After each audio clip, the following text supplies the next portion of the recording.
I'm bringing up certain things. I'm saying... Can we practice letting each other finish, sir? Okay, Josh, you just interrupted me, so I think that's really ridiculous for you to act like I'm the only one doing that. But sure, let me practice. It happens Go occasionally. for it. You're right. Go. All I'm saying is that in this moment, I feel...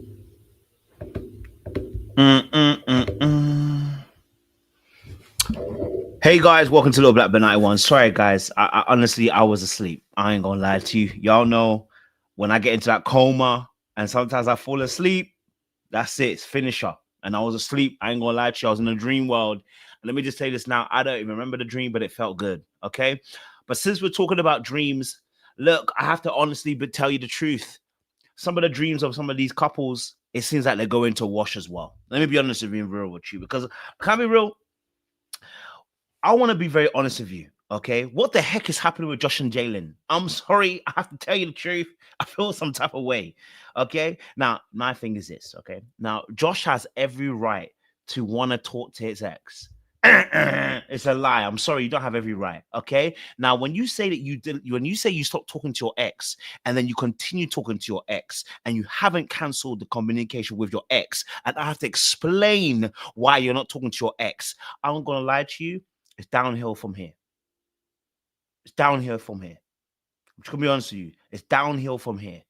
Now, I love the way the experts put it by saying, maybe it could, kind of like being nice about it. Like, Josh, you're speaking to your ex and maybe Jalen, you have to work on your hypervigilance, because there's no hypervigilance here. This is not a hypervigilant situation. I'm sorry, this is actually not a hypervigilant situation.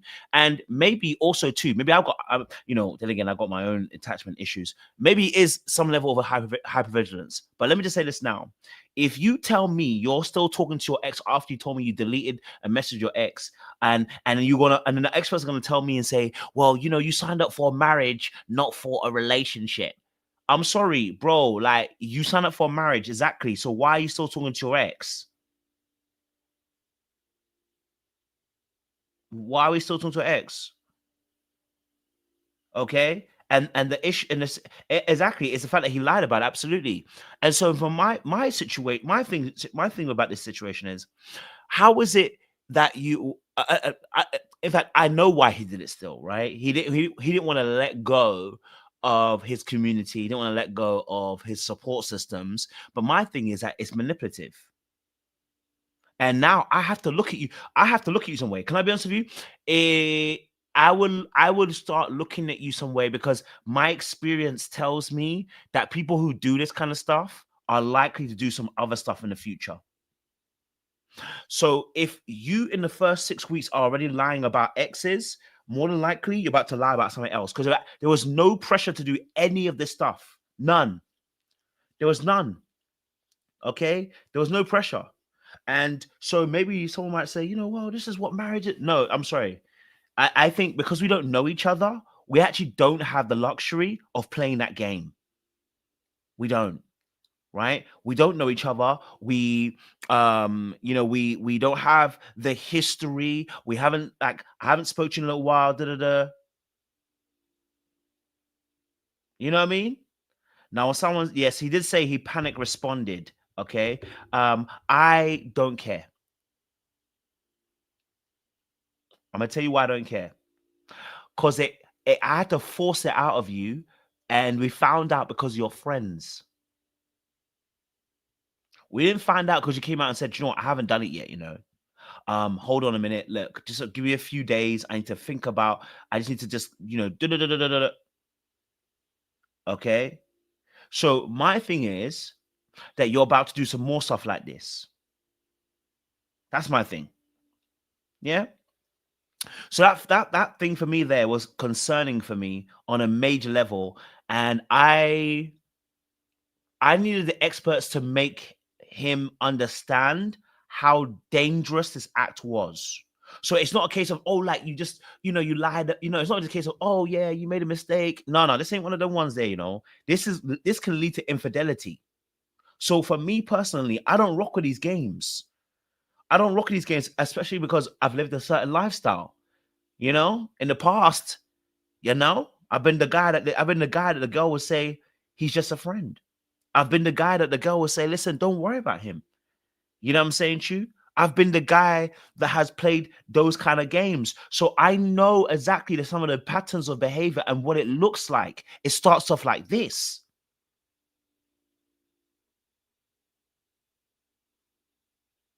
Right? So for me personally, lying about an ex of you still communicating,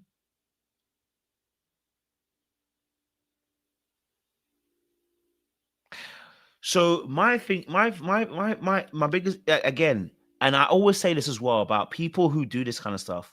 You know who you are. I'm gonna be over with you. I find people concerning when you still talk to your ex. If you have no business with your ex, I find you concerning. Can I be real with you? I find you concerning. Yes, I do. I find people who keep their exes and still talk to their exes and tell us how wonderful their ex is and how great the friendship, their ex relationship is, and how much work they've done to get to a position where they can be friends. You lost that right when you started having sex with your ex. Okay, I want to just keep it. I don't want to lie to you. I want to keep it real. Okay, all right. I'm just gonna be honest with you. Okay, all right. I look at you as a scary human being when I see people keep their exes going into a new relationship. I'm sorry, right? That is unfortunate. I know they can be a great friend, but the world is huge. There's other people that can be your friend. The only real reason is like, okay, you guys have an actual business together and you can't stop the business. So okay, cool, right? Most people's situation is not that. Most people's situation is not the ex that runs a business with them. Most people's situation isn't the ex that is a mother or the father of your kids. Some of you just like to hold on to people, and there's no need to hold on to them. And you know what really ticks me off is that you will be the first person to complain if you find out your partner also has their ex in their life. You wouldn't like it. But you got that extreme story that is like one in a million. Like, oh, like me and my ex, we've never even looked at each other after like that. We've never even talked like that again. They've never asked me an inappropriate question again. They've never ever tried to flirt with me ever again. It's been so platonic. Oh, is it? Then you can let them go quickly. It's been so platonic, right? Then there's no need to have a conversation. Yeah, you need to let them go. You stop holding on to them. I just say this all the time. It's dumb. Like, do you know what I'm saying to you? It's dumb. And you having full on a relationship with your ex. We follow each other still on social media. The following part wasn't even the one that it wasn't even the problem because again, following, like, hey, I get what you're saying. I mean, I don't follow any of my exes on social media. If I'm honest with you, I don't check their lifestyle. I don't see what they're doing. I don't care. I'm gonna be real with you. Okay, all right. I think the last time I spoke to an ex probably like 3 years ago. Okay, all right. It was brief, swift, and beautiful. And on your way, son. You know what I'm saying to you? Like, there is no need for that. So the fact that he lied about it, I was pissed off. I think also though, with that situation, okay, well, Josh and Jalen, what I would say also is that I also understood where he was coming from about the burning sand situation, right? I felt like there could have been a bit of more, I felt like there could be a bit more negotiation. I really feel like sometimes the experts are like do or die or like 50 or they're like 100 or nothing. I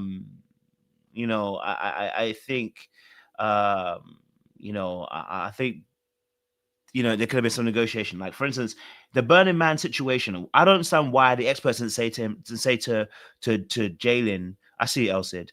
I don't know why the experts didn't say to Jalen, hey, look, how about you guys do a compromise? Do 3 days, right? Josh, do 3 days in, 3 days out. Okay, all right. 3 days, do 3 days. You both go, and you come back home, right? She can't do the full 7 because she doesn't want to do it. You know what I mean? Or even a compromise could be, let's go once, see how it is, and if you don't like it after that, you've at least tried to do this. Okay, all right. And the reason why I say that is because I remember something very interesting when I was very, very young. One of my early relationships. I mean, the girl at the time was saying, that she loved swimming, right? And I was like, I'm not going swimming. Like, I ain't going swimming. Like, I can't lie to you. I ain't going swimming. right? So now she had to find someone to go swimming with, which she wanted to enjoy going with that with me. Okay, all right. So my thing is, sometimes you're not gonna like everything you're not going to like everything your partner does. It's not about liking everything your partner does. Do you think us as men sometimes like going to shopping with you? No, we don't. We don't like going shopping with you sometimes. You drag us here, you drag us there. But we understand that sometimes it's also nice to go with your partner and support. You know what I mean? Right? Like sometimes it's nice to go. So I don't think you have to necessarily I don't think you have to necessarily do everything, but sometimes just try it. You know what I mean? If you don't like it in the end, then don't go. Do you know what I mean? But try it and see what happens. You know, um, and see what happens. If you don't want to go after that, then call in it. You get me? But it's nice just try it. Um, you know, I don't think there's anything wrong with trying. You know, I think personally people should try. I personally think people should try. That's what I think to myself. You know, there's things that I don't like, but I'll try it. You know what I mean? In that particular essence, I'll try it and see how it goes. Like if it don't work for me, don't work for me. And again, because I understand that relationships are not always about things that I like. If it was, it wouldn't last very long. You know what I mean? Yeah. So for me personally, it's more of a case like I think it could have been a bit more of a compromise. I think it could have been a bit more of a compromise. I think it could be a case of like, okay, like look, I love Burning Sands. It's something I really, really love. It's something I really, really love. I just want to be able to explore that with you. At least let's try it once. Look, maybe you can't do 7 days. Okay, you can do 3 days. You know what I mean? I thought the skydiving was because she mentioned skydiving, though. I thought skydiving was because she mentioned skydiving. She mentioned doing things out of her own comfort zone. I think that's why. So, in that essence, anyway. But because it was so important to him, like this was so like skydiving, everything, those things are like nice things. But this was like something that he said that is, and again, this is also his issue as well. This was also his issue as well in this essence, right? Which was that he wasn't honest at the very beginning. And that's the problem. He wasn't honest at the very beginning about how important Burning Man was to him because he was people pleasing and kind of like pretending to shop as a real self, right? And a lot of people do this in relationships. They pretend to shop as who they really are, but they're not really being true, not being true for who they really are. Do you know what I mean? So I feel like, again, look, because of how important it was to him, I felt like, you know what, just go and try it. Or if you feel like there are genuine concerns, because her concern wasn't that there was drugs or anything like that. Her concern, there was no concern that. Her thing was she didn't want it. She hates it, basically. I mean, like, she actually told the truth about what she really felt about it. Like, when they sat on the couch and they pushed and pushed and pushed, that's eventually what actually happened. It was like, no, it's like, no, I hate it. It's like, she didn't say I hate, but she's like, she basically like, she don't like it. She hate it. Hate probably the strongest word. It was too strong. And that was a real truth about how she felt about it. So I also understood that. I just said to myself, because you guys are new, try it for 3 days or whatever. Even if you can't make the 3 days, you've compromised. And if you can't do the 3 days, you come after the one and say, hey, babe, look, I know I said 3, but I've got 1 in me. Okay, I've got 1 and 2 in me. My social battery is gone. I'm tired. I won't lie. You know what I mean? So in that particular place, and then move on. Do you get what I'm saying to you? Okay. And that's just one of my things again, because I'm just saying this as a this is something that you can grow to try and do as much as you can, but it doesn't mean you have to do everything. It just means sometimes just try a little bit of something, and sometimes the trying actually does a lot more. Do you get what I'm saying to you? That's all. And so that's all I would say. I know a lot of people may not want to do that way. I get it. I think when he eventually explained why he wants to go to those things, he hasn't got community. And then the argument about community was so dumb. I'm so sorry. It's so dumb. It was so dumb. But I get why they had it, but it was so dumb. I can't lie to you. And I understood where both of them were coming from. You know what I mean? Like, I was confused as to why this was an argument.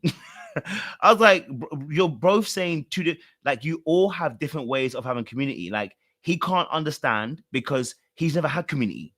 Like I was like, wait, did you guys discuss the background? Like he does not understand that community because he never had one, and he doesn't see his own community, you know, in that space, right? So I get it, you know, that I get that, you know, for him, community looks different because again, you don't have a mother, you don't have a father, and when you don't have a mother and a father, your community looks different. It looks very different to a lot of people. And I was like, I don't get where the argument's coming from. I was like, and then, you know, for me, I was like looking at Jalen and then she crying. And I'm like, babe, what are you crying for? We're just all explaining our different ideas of community. Like you have a different version of community, you know? But I understood that she wanted to be seen and heard in terms of community because I get it, because she was explaining it and he didn't fully understand it. And all it was that two people have a different understanding of what real community looks like. Because again, she explained it like community could be, he even said, I don't even look at community as being my friends, which means you already have two different ideas of community.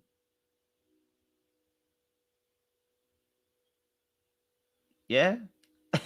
You know what I'm saying to you? They have two different ideas of community. You feel what I'm saying to you? And so I was just like, oh man, like, yo, like, y'all just have two different ideas, man. Like, this doesn't have to be an argument. It's a case of trying to understand each other as well.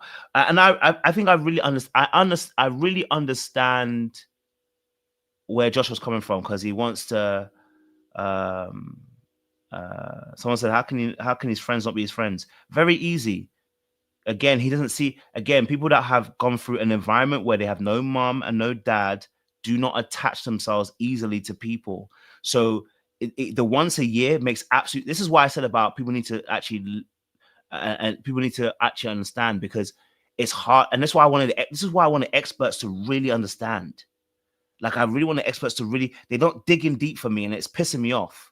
It's like they do the surface stuff, right? This should have been explained in the conversation when they had Pastor Cal and Dr. Pia to explain this to the couples because it's hard for people to understand because they don't have that concept. Most people have at least a mom or a dad, some level of communication, right? And when they have that, they have some level of community because they develop friends and stuff like that.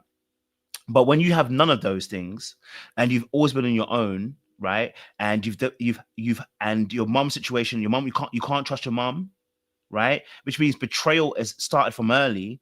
You actually can't trust anybody, you know? So what ends up happening is when you're developing your friendships with people, you do develop friendships, but the reality is you always keep them at some level of arm's length. Like I can never let you too close because just in case you betray me. So I can't see you as community because I can't rely on you just in case if I do rely on you, you betray me. You know? So yeah, that is why he's not going to see it like that. So when he's saying about, that's why I said, why are you crying for, Jalen? You now and I felt like, and I'm gonna be honest, this is my personal opinion. It's my own personal opinion. I now felt like if I was him, I'd feel unsafe because now I'm experiencing that you're just going to start crying. And whenever someone starts crying, it oftentimes manipulates the conversation because now we have to bend towards your crying. And that now anything I say now is looking like I'm the victim. I'm the villain. And it becomes very difficult. And that's the only reason why I was saying like the crying, what are you crying for? You know what I mean? Like, go on, like just discuss the situation. No one cussed you out or anything like that. But I get it. I get that. And, and I understand that can be very difficult. So it's like, come on, man. Like, like, allow it, man. But anyway, but yeah, like I said, I think my thing is I'm still on the thing with Josh. I still think that he's manipulative. So it is this. I'm still stuck on Josh being manipulative personally. And if I'm honest with you, my personal thing was I would have grabbed her silently and told her, "Oh girl, let me tell you this now. Whatever your instincts are telling you to run the frick out of there, babe. Yeah, this is not the time to play around with a brother who tells you that they stopped their ex and they're still talking to their ex. Get rid of them. That's my thing. Get rid of them. I don't play with people who do that. You know what I'm saying to you? Get rid of them. And then, okay, so one last one, and then I'll sit on. So the other couple that I want to quickly just discuss Um. Okay, there were a couple that I wanted to quickly discuss. Megan and Megan and Thingy. I like what is happening with them. You know, I can't lie to you. Slowly. That's almost 4. That's pretty good. Okay, so Megan and Derek have done a whole 360, and it seems like the relationship is on an upmend and it's on a positive trend. Can I just be honest with you? I don't trust Megan. I'm gonna tell you why I don't trust Megan. Someone said her eggs were not frozen then. I hear it. I hear it. Let me tell you why I don't trust Megan. And when I say I don't trust, what I really mean by that is the difficulty I have with Megan at the moment, yeah, is that, you know, did you notice something? Like, in order for this to work, Derek's gonna take a lot of punishment first. And that's my biggest issue. Like, the same thing I feel about Pat and Rhonda. Like, I'll quickly talk about Rhonda really quickly before as well, because we have to nuke that one. But there's going to be the reason why I said that is because even in this scene I just showed you, I didn't show you that just before, just as he was in the water, right? She was like taking a few jabs, like, "Oh, you only done 2 minutes, you can do 2.5." But she was saying it in a way that was kind of like, not even teasing, but almost like kind of like prodding at him, yeah. And when he started replying, she was getting pissed off. When he was giving her a little bit of the jab back, she started getting pissed off. And I said, I said, when someone does this, they're scary people. When they can give you jabs, but you can't give them jabs back, they're scary people, because what they're setting you up for is, I can do things that are critical towards you, but you can't do it towards me. That's number one. Number two, every time they ask her, right, how she feels about Derek, I'm confused why she always goes, same. Derek will explain how they asked Derek at the parents' table, how do you feel about her? He explained what it was. You know, it was, she's smart, she this, with the parents in episode 7, by the way. This is not episode 8, so episode 7, right? And then, you know, she couldn't necessarily reply back in terms of what she necessarily liked. She was like, same. And then it came to the friends' table dinner, and they asked him, what do he said what he said he liked about her, and then we heard, same. And I said, so sis, at what point will you tell people what you feel about this man? But behind closed doors, we're saying I love you. I don't get gassed about that. If I'm honest with you, I don't get gassed about it. I feel like I'm being set up. Okay, I feel like I'm being set up. And so I feel some way. Again, I'm not saying she's the most evil person. It's just I just feel odd with her behaviors, and I know what and the funny thing is, I know what her behaviors are from. I know the fearful avoidant perspective, but even with that, I'm like, I don't like it. I don't like it. You know, I don't like it. I really don't. I'm really, you know, I don't like those things. And yes, she is a female Will, which is why I don't like those things, because I don't like Will. I don't like Will's behavior. So you know, I don't like the way they move. Now, what I will say again is, I wish the experts would dig a little bit deeper with both of these people, Will and her, because there are deeper things that their partner really needs to understand. Like, some of these behaviors need to be explained, because it's you're leaving them in a space of trying to figure it out. And I'm like, what's the point of being on a show with experts when experts are not experting? You know what I mean? Like, I don't get that. Now, quickly, can I just talk about Pat and Rhonda? Because Rhonda is jarring my life off. My God, like, she is jarring, bro. Okay, and I want to say the honest truth. Thank God for Pat almost pulled up into that 24/7 mark and said, listen, if you don't get your act together, stop scolding me. Okay, shout out to Pat. Okay, Pat said, I'm gonna pull up in this place and I'm gonna put some things in this place. Yeah. Don't do that. I'm trying to process information. I know, quickly. so I'm struggling on what you hear and what you don't hear. I try to hear everything, but I can't. Literally, I can't. The brother is driving full on eyes on the road, and you're trying to have the deepest conversation with him whilst his face is like, this is, you know what I mean? Like, brother's trying to drive and concentrate, get you to the destination. You trying to tell him the most deepest conversation, and then you want him to not even just pay attention. You want him to give you the full on concentration of ears whilst he's driving. Come on, sis. Come on, sis. Then we got to the graveyard, and that just pissed me off even more, because we know you got pissed off at the fact that he had no words to say about your dad. He don't know your dad. He don't know your dad. Shit, yeah, you can have. I mean, give me a minute. Your tone. What do you mean? Why are you taking the tone towards me because of the fact that I didn't have no words for your dad? Your dad is, unfortunately, your dad is passed. I don't know him. I never had time to know him. So how? What words am I supposed to have? Right? So, but again, we knew this person, and she is literally dragging him left to right. You know what I'm saying to you? She literally dragging him left and right. And I'm so glad he told her, stop scolding me. Like, a man's not a kid, rude boy. Do you get me? So, like, at the end of the day, you're peeing me off, like, basically, you know? And this is what I'm saying, that she, until somebody tells her, like, properly, that your behavior is a nuisance and it's annoying. And it's actually hurtful a lot of times. Like, it's like, anytime she talks about, have you noticed that we don't know what Pat's saying? I haven't heard Pat talk about his life that much either at the moment. Like, every time she's talking about her life. And I get it. You know me, I'm one of those people that tell you that people that, you know, when you tell your story about your life and they tell you about their life, they can be irritating. But this isn't one of these. Every time she tells something about her life, look, the music situation. She said, "Oh, this music means like this to me," and he said, "Oh yeah, you know, for me, it sounds different. I hear this music, but I see it differently." That became a problem. Now she's walking away. Right? You know, she starts talking about her dad, and he's like, "You didn't remember nothing, bro. You just started talking about your dad, bro." Okay, you just started talking about your dad, bro. I don't remember everything you just said. Like, do you know what I'm saying to you? This is what your son was trying to tell you, that you don't recognize that you don't have any other way but from your way. And so at some point, someone's got to give. That's all I'm going to say. At some point, something's got to give. But we'll talk about her with the rest of the gang very soon. I want to talk about Will. And I'm going to talk about Will because I'm going to say this about Will real quickly as well, right? I want to be fair. I need the experts to start not picking up, but I need the experts to start actually explaining some stuff. Because I actually can see both sides again, but I actually really understand where Brittney's coming from. And I can see that they're backing Brittney. My problem is she has nothing to work with here. And she has nothing to work with here because Will can't explain why he is the way he is. And the experts are not asking no questions about why he is the way he is.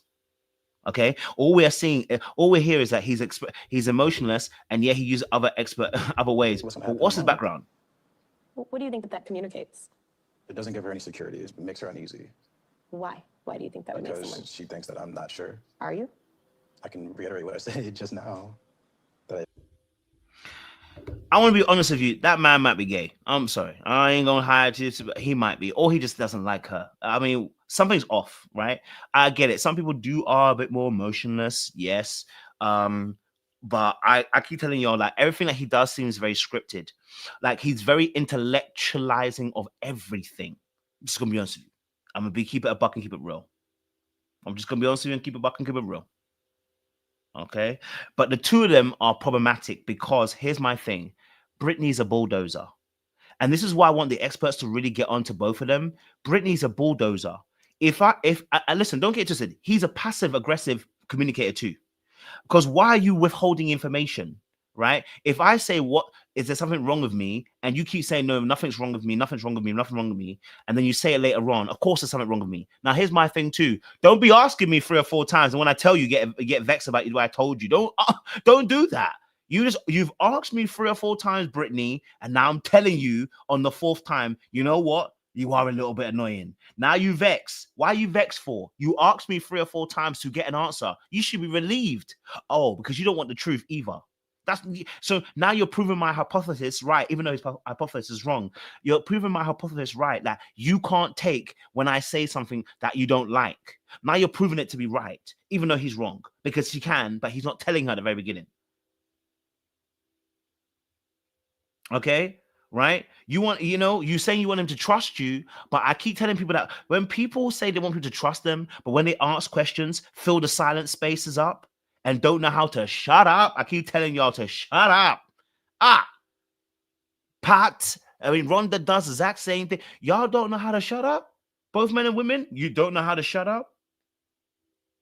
Listen, shutting up is one of the most quintessential skills in learning how to provide a safe space for people to come into. Shut it. Ask your question and then shut your beak. And let silence do what silence does best. Give them room to be able to explain. But every time we see Brittney ask a question, there's a follow-up question. And never is his answer ever satisfiable. After the wrestling situation, right? She asked a question, and then she asked a question. His answer, she did not like it. I hear it. And then it went into a situation where she said, "You don't feel how I feel." Oh, damn. Okay. So now it's like, you know what I mean? So every time it seems very pressurized. But again, I also understand where she's coming from because Will gives nothing. I'm gonna be honest with you. He gives nothing. He gives something and then he takes it away. Okay? He gives something and then he takes it away. And that is problematic on my end as well, right? Giving and taking away is annoying. Are you confident about our wedding day? And you're saying yes, but things can change. We don't need to add the things can change. You're confident about it. The things can change and stay inside of your head.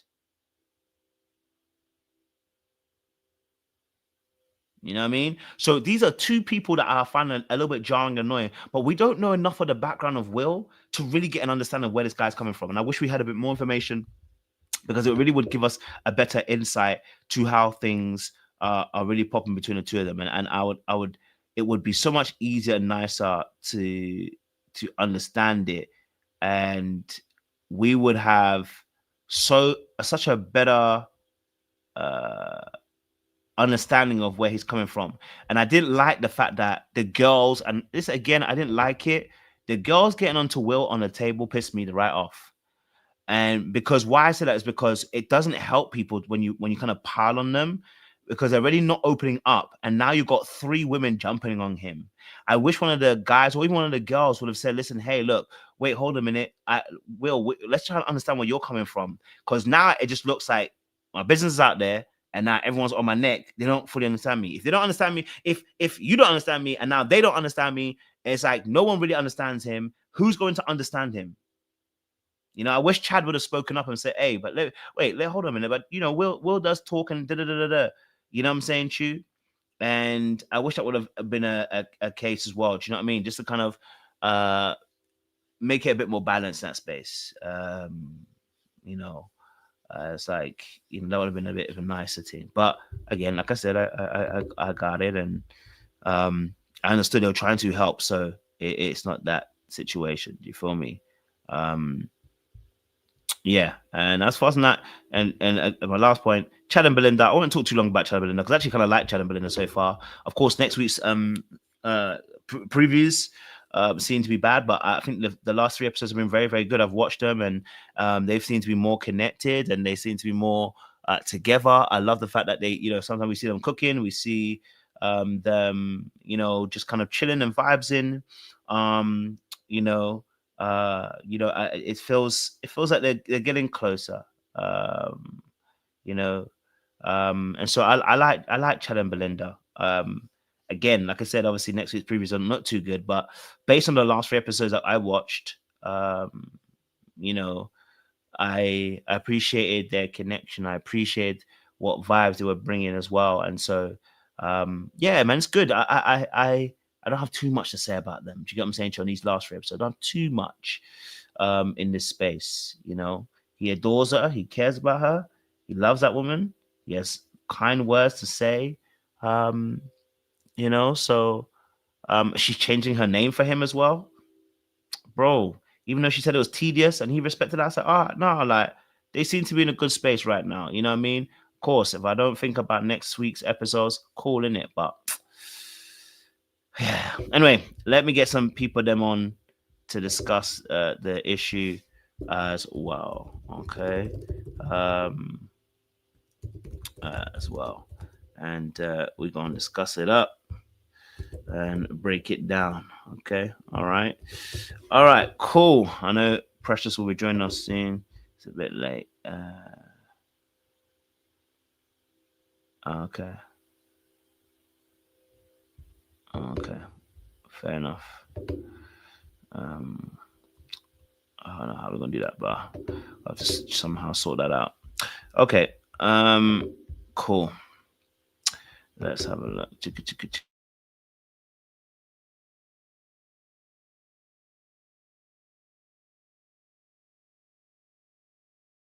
Internet playing up, baby. Okay. El Cid, what's good? Hey, whew. You know, not going to see eye to eye on everybody, but that's okay. That's what Oh, that's makes good. this spirited conversation. Okay. Absolutely. Where would you like to start?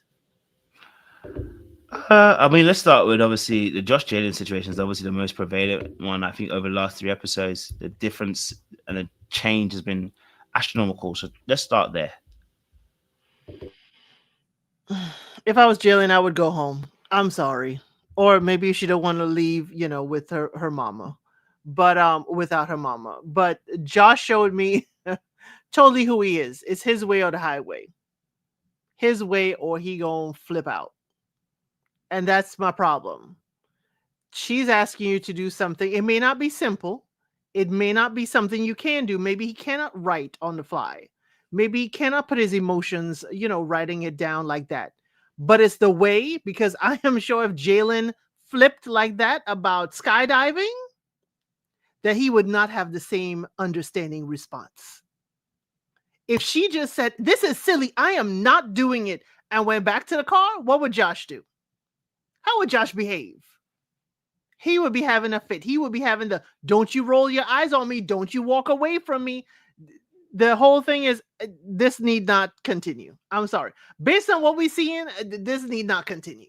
Because if you can't, and she gave him an out, she's like, you could just write that what you actually like about me, what we have experienced. You know me now. And he's like, it took me 4 days to write. Okay. Either it took you 4 days or you don't know how to use ChatGPT. Either you're lying to me or you don't know how to use AI, you know, and get some kind of vowels put together. So, sir, you could just reroute the same vowels and write something specific about her. You don't have to rewrite the whole thing. You know, he was just big baby to me. And I was just like, see, this is where my dark arts, I'll be having him in a tailspin. I would certainly buy tickets for Burning Man and buy it for one. And let him think I'm going with him and I go someplace else. Not happening. Josh's reaction, it's okay to say no. My problem is he doesn't want her to say no. He wants to be able to say no to her, but she cannot say no to him. And that is a huge imbalance. Now, the whole ex thing, I agree with you. The experts are trash for that. If you are in communication with your ex and you tell me no, how do you think Josh will react if she was lying to him? He would flip out again. So for me, the whole ex thing, it's not just it's the ex, it's the lying, the concealing, and now all of a sudden I have to pressure you in order to get the truth. Yeah, buddy, we got to be done. The expert should have pressed him for that. Why did you feel the need to lie? Why under pressure will you lie? So, okay, anytime you're under pressure, you're going to lie to me. That's how I'm going to think. You're going to lie to me. Oh, do you feel pressure? Because here come a lie. I'm sorry. Josh just he fell out. He fell out real bad for me. I was expecting it. I was expecting a crash out, but mainly from Jalen. But I was like, this marriage could be over. And don't tell her not to be hyper vigilant, because we know what may happen. If Josh is constantly talking to his ex, what's going to happen when he stops communicating? When he stops saying, hey, how you doing? She going to say, what's the matter? The ex going to reach out. What's the matter? What's going on? You're not talking like we used to. And then the ex going to form an opinion of the wife. And then it's going to be a whole tizzy. Now, is the ex his business partner? We got to ask. That's my thing. Who is this ex? Is she his business partner? Because we don't even know who the business partner is. Why do you feel a need to tether to one ex and not the other exes? What's so special about this ex? I have so many questions for Josh, but I will leave it there. I'm sorry. Josh had me in a tizzy. And sorry, if your community involves porta potties, it's not for me. I'm not bougie at all, but portal potties are not a part of my community. I'm sorry. Not happy. We could go to concerts any and everywhere. We could go to outside concerts, but it's got to be the facilities that are on a whole wagon that looks like an actual bathroom, not a daggone portal potty. And I got to use it for 7 to 10 business days. Not happening. I'm sorry. Yeah, no, I definitely get that, and I think obviously with the X situation, I am bemused by that. I'm bemused, especially from his side, but I'm also bemused about the fact that the experts didn't make it a bigger issue. I felt like they were trying to do damage limitation so that they wouldn't get divorced, but I think it's actually this should have been really emphasized, and the reason why I say that is because you already had last season a couple cheat on the show, right? So we don't tolerate cheating, we said. We took a very hard and stern stance with Pastor Kyle telling us, this is atrocious. We had Dr. Peter telling us it's atrocious. We had all the experts telling us how bad this was. Dr. Pepper, how cheating is so bad. And yet we're sitting here and someone is actually emotionally almost at a point of emotionally cheating because you're still connected to somebody who you previously had a relationship with, and you've said to us that you're going to cut the connection. Because I remember at the beginning, there's no issue because you haven't said anything. We didn't know. Cool. You're now asked a question and you volunteer the information. And, at that point in time, you could have easily just said, hey, look, I haven't even sorted out that issue with the ex, so I need time to sort it out. At least then that'll give you some time, figure out what you're going to do next. You said the reason you panicked because you thought you were going to be abandoned, right? Maybe you thought the person would leave you if you had his ex situation.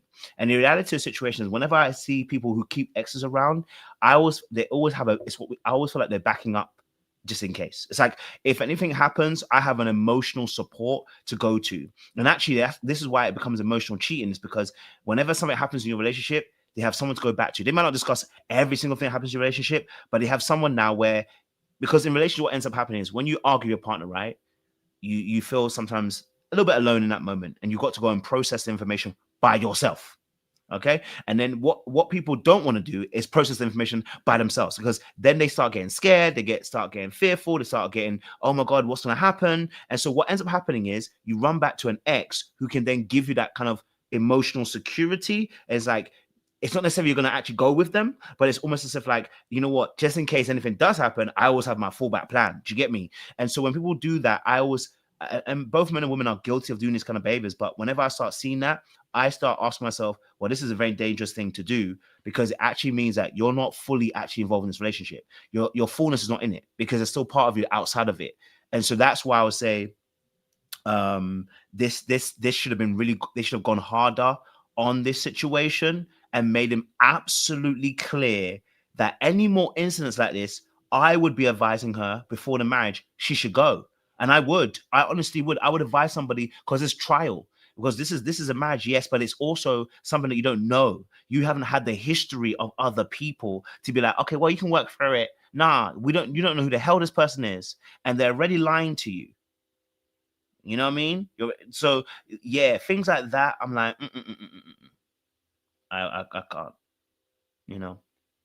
Even more, if this ex is a part of a very heavy emotional moment for you, that also is sometimes why people cling to an ex.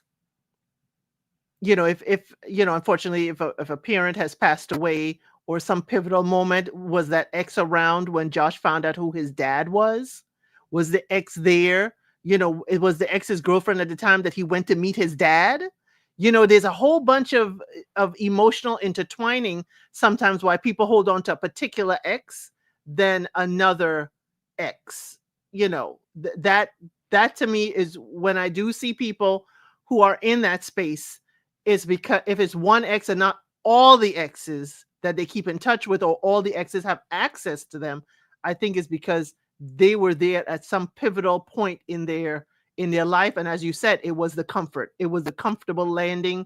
It was, the emotional support ex at the time. Yeah, this is the community aspect. I'm guessing that he probably is tapping into again once more. And whilst I can understand that, again, there's no need to also lie about this. Again, it should have been a conversation again for the situation. And that's why I said I wish they never downplayed the thing by saying about her hypervigilance, because in this instance, her hypervigilance is not the issue. Like hypervigilance would be her him texting somebody and her being like, so who you texting?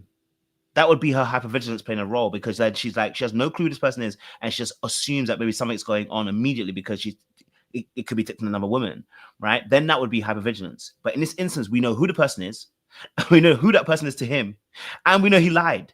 At that point, that's not hypervigilance. And that's why I said it was, for me, it's actually gaslighting of her.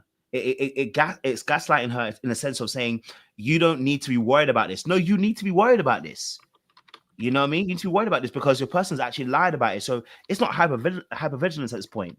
And I was disappointed in the experts for that because again, this is a very serious situation. Again, I always want to give the experts grace because it is TV, and maybe there's some things that are TV shown, edited in a way to create more drama than real life. But as for me watching it, unfortunately, this is unfortunate because I'm watching it from an outside perspective. I don't have the inside information, right? So I'm gonna give some grace, but I'm also gonna say the honest truth. If that is a natural cut of what you guys said as an edit, as a natural thing, sorry, as what you guys said, this is gaslighting of the lady. It is, and it should not be allowed. It is, and here's the problem. Here's the major problem for me. You're telling her she needs to back off. You're telling her, hey, precious, you're telling her she needs to back off and she needs to not be hypervigilant. Then for someone, they may pull all the way back, and then Josh is getting away with all kinds of stuff. And the problem is not her hypervigilance. The problem is his lying and then his lack of accountability for his lie. That's the problem. She needs to stay on his neck. She needs to keep on being hypervigilant because he will use these ploys. And guess what? If she's not hypervigilant, what's going to happen? She going to let it go. And he going to still keep on talking to this ex. And then if she brings it up, he's going to be like, stop being hypervigilant. Isn't that what the experts told you? To leave it alone. See, the experts didn't leave her with an out to be able to still be uncomfortable with this. And that's what I didn't like about this. I was like, y'all need to leave my home. I acted like I was them. Y'all need to leave my home right now because y'all are not helping me be able to bring this up to him at another time. And also with that, because, and this is something that I think like also the experts should have tapped in a bit more in this moment, is that, and this is why these two have probably got as far as they have got right so far without no real problems until now.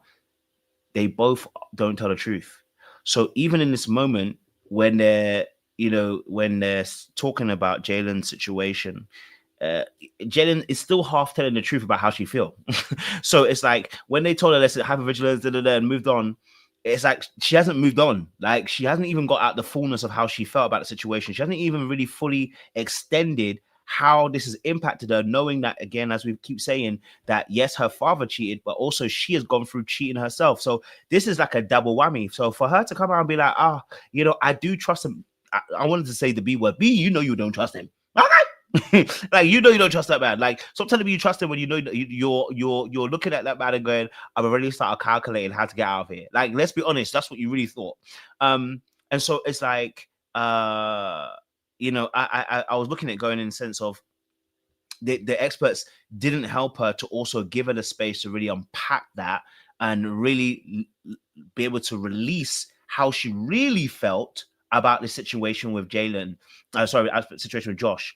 And again, I felt like the experts missed an opportunity here, again, to open them up to actually having real conversations. Because as much as they do talk and they do have some good conversations, I have to be fair, they do have some good conversations. They work through some stuff. I do believe that sometimes they're holding back some of their actual feelings about situations. And because of that, it's going to spill over to somewhere else. You know what I mean? But yeah, that was what we're talking about. Yes, Precious. We're talking about Josh and Jalen.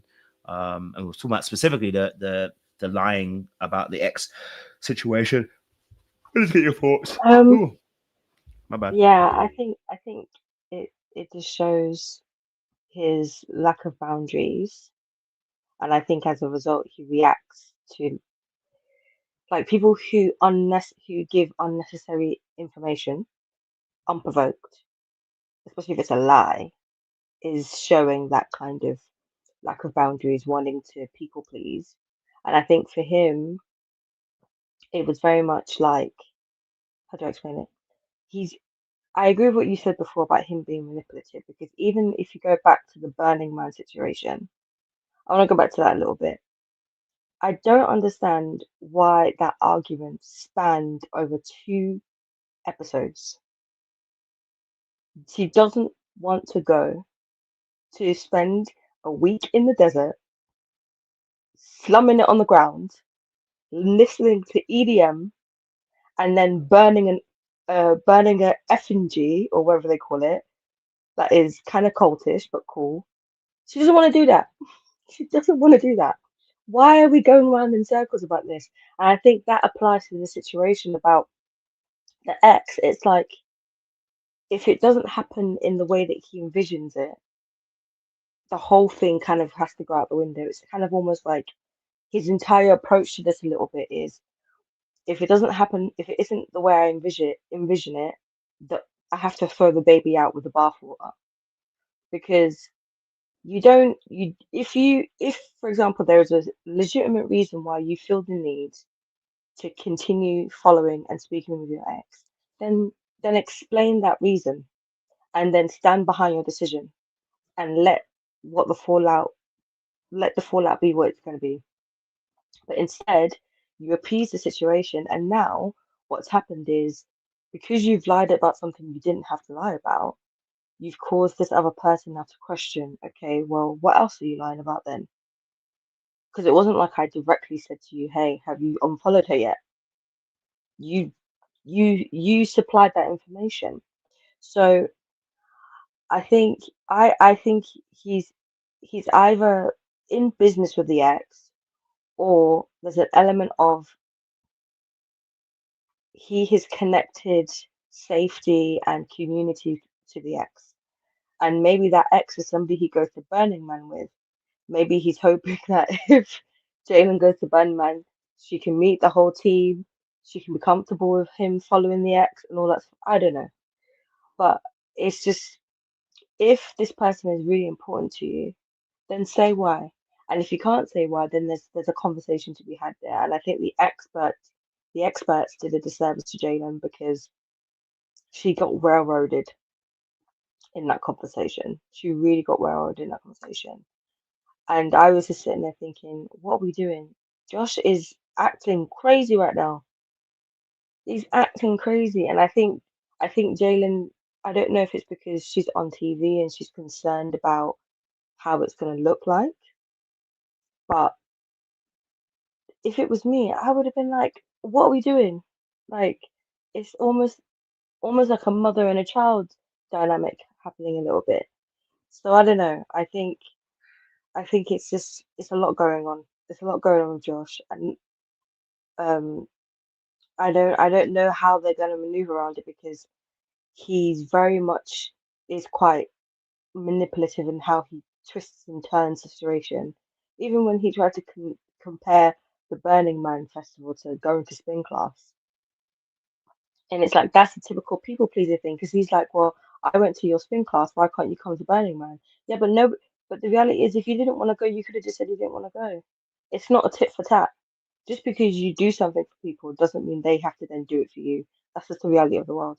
So if you go into that spin class, pissed you off, and then she's not going to Burning Man, that pisses you off. You got to take the L, my G. Like, what are we doing here? What are we actually doing? He's a very, I don't know, he's an interesting man. So that's what I got to say. I very much so this whole situation about the ex thing. It's just spooky. If it was me, I would just let it be and just say, cool, decision day. If you're still following the ex, it's gonna be a no from me. So there's no point arguing. If the person isn't gonna make their decision for themselves, there's no point going back and forth about it. You just let it be, and then you decide whether you want to say that person later on. You know what's interesting for me too with Josh? It's the the times he chooses to be cocky and the words he uses when he does it. Because while, a friend of mine was thinking, oh, it was so cutesy when they were riding the bike and she was, struggling a little bit to go uphill. She's like, this is a little bit different. When he used her words, I would say against her. Some people would say, oh my gosh, she said, oh my gosh, you're listening. And I'm like, Jalen, you're not listening. He's going to use and memorize what you say and use that against you.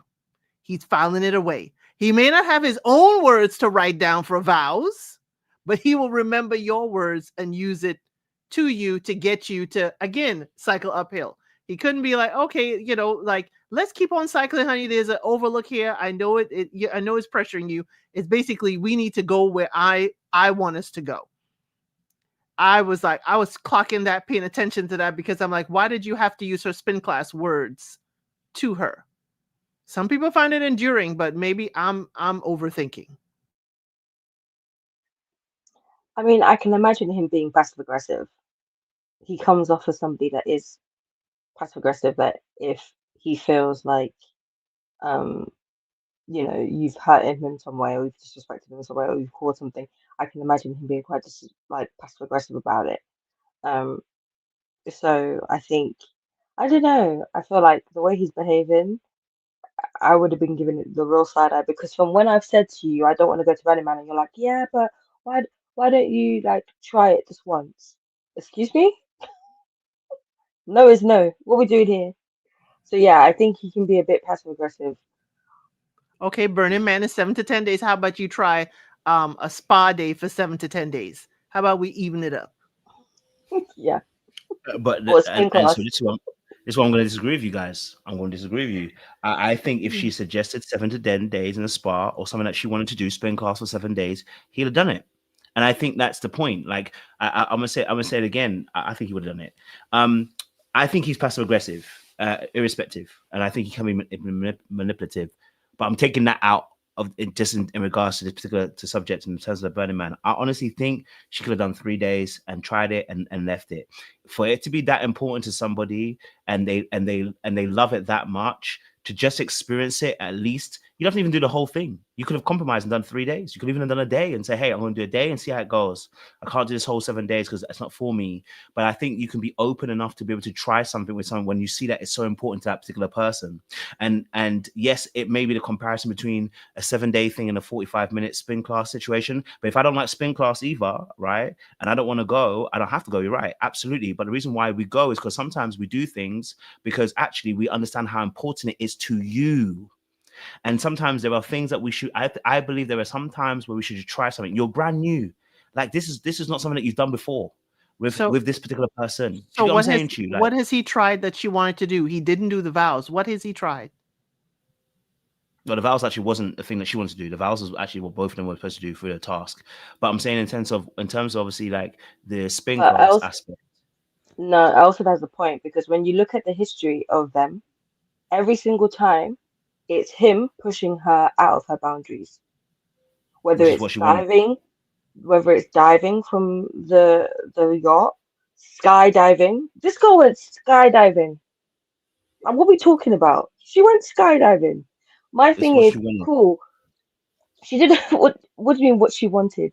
She asked for a partner that would push her past her. Let's not pretend that's not the truth that she asked for that. She asked for somebody who would push her past those things. So you've asked for that and you've got that. Yeah, no.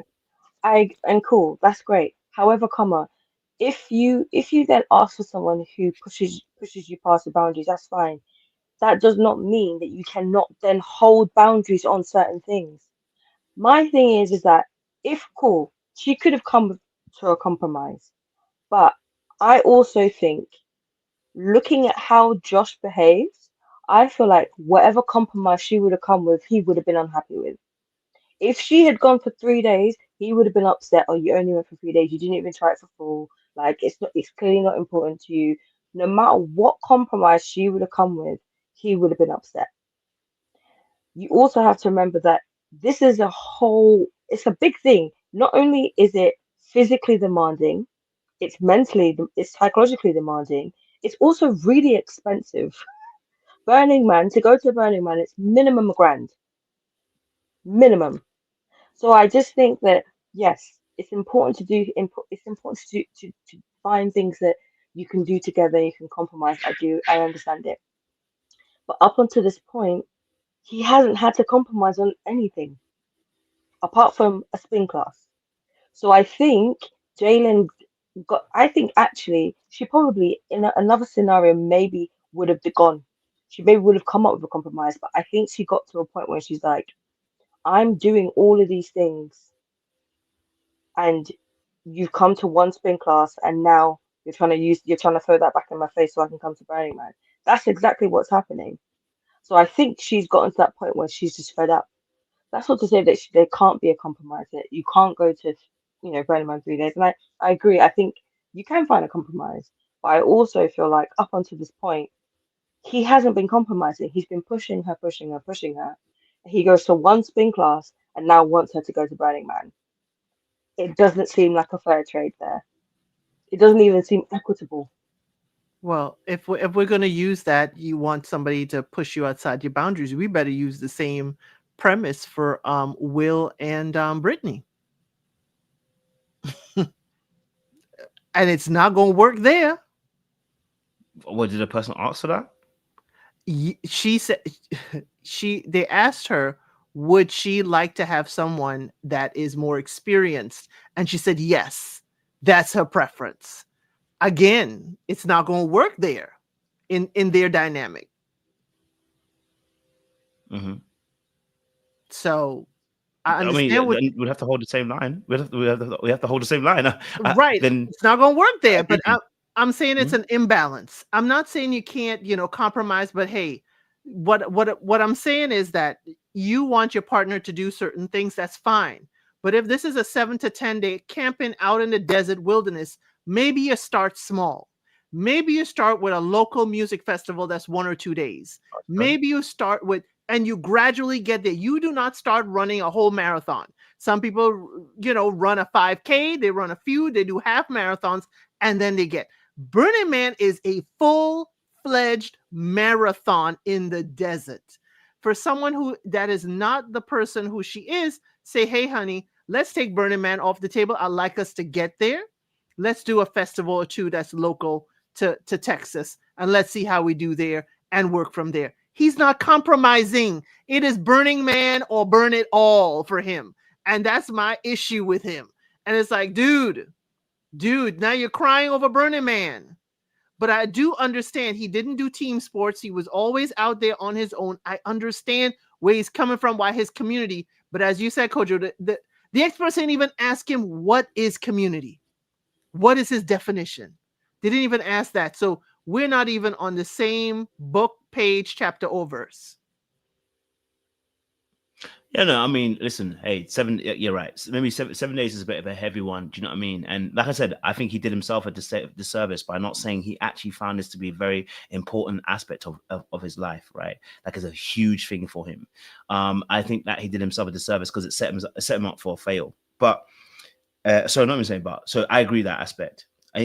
So maybe the better compromise, yes, could have been a local festival, could be a 1 day camp festival rather than a 7 day one, right?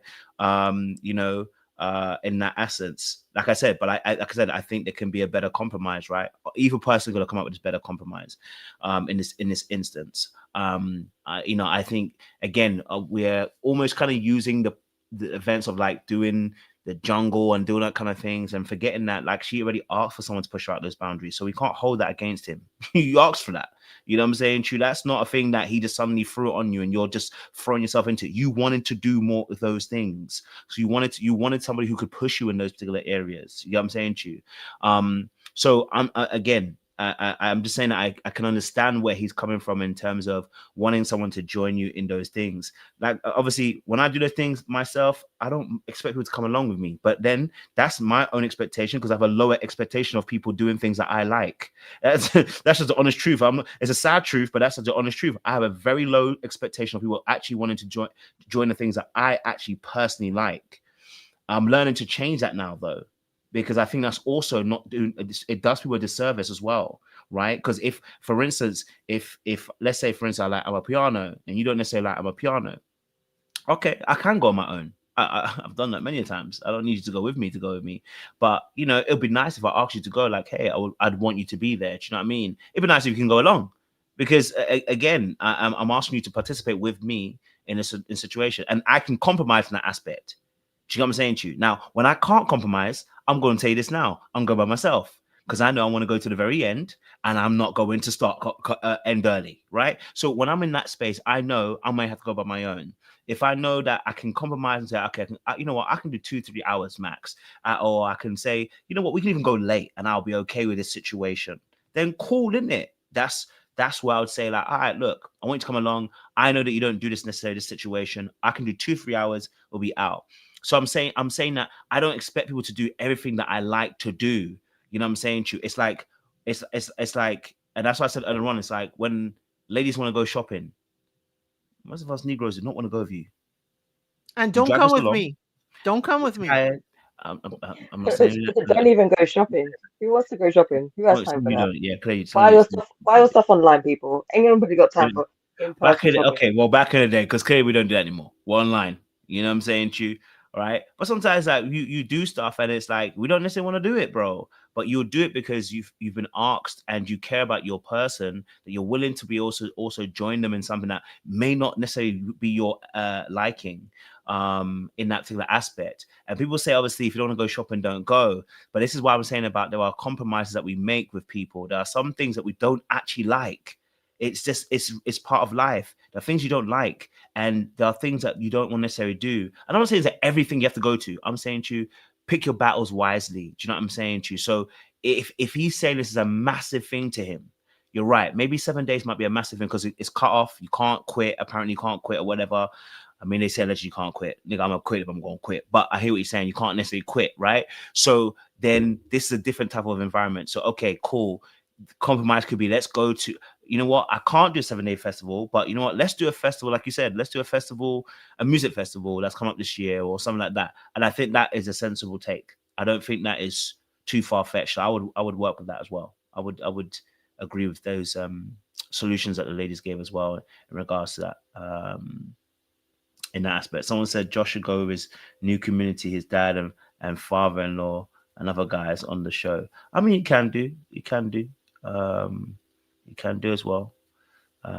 So in that aspect, any other issues with Josh and Jalen? I just want to add though, I will say part of it that I was thinking when I was listening to Jalen talk, and I think when you look at how you look at the history of Burning Man and what you actually do there, I remember her saying, you know, I feel uncomfortable. I would feel uncomfortable going. And it made me think to myself, I don't know what Jalen's religious background is, but I do know that a lot of people do see Burning Man as quite cultish.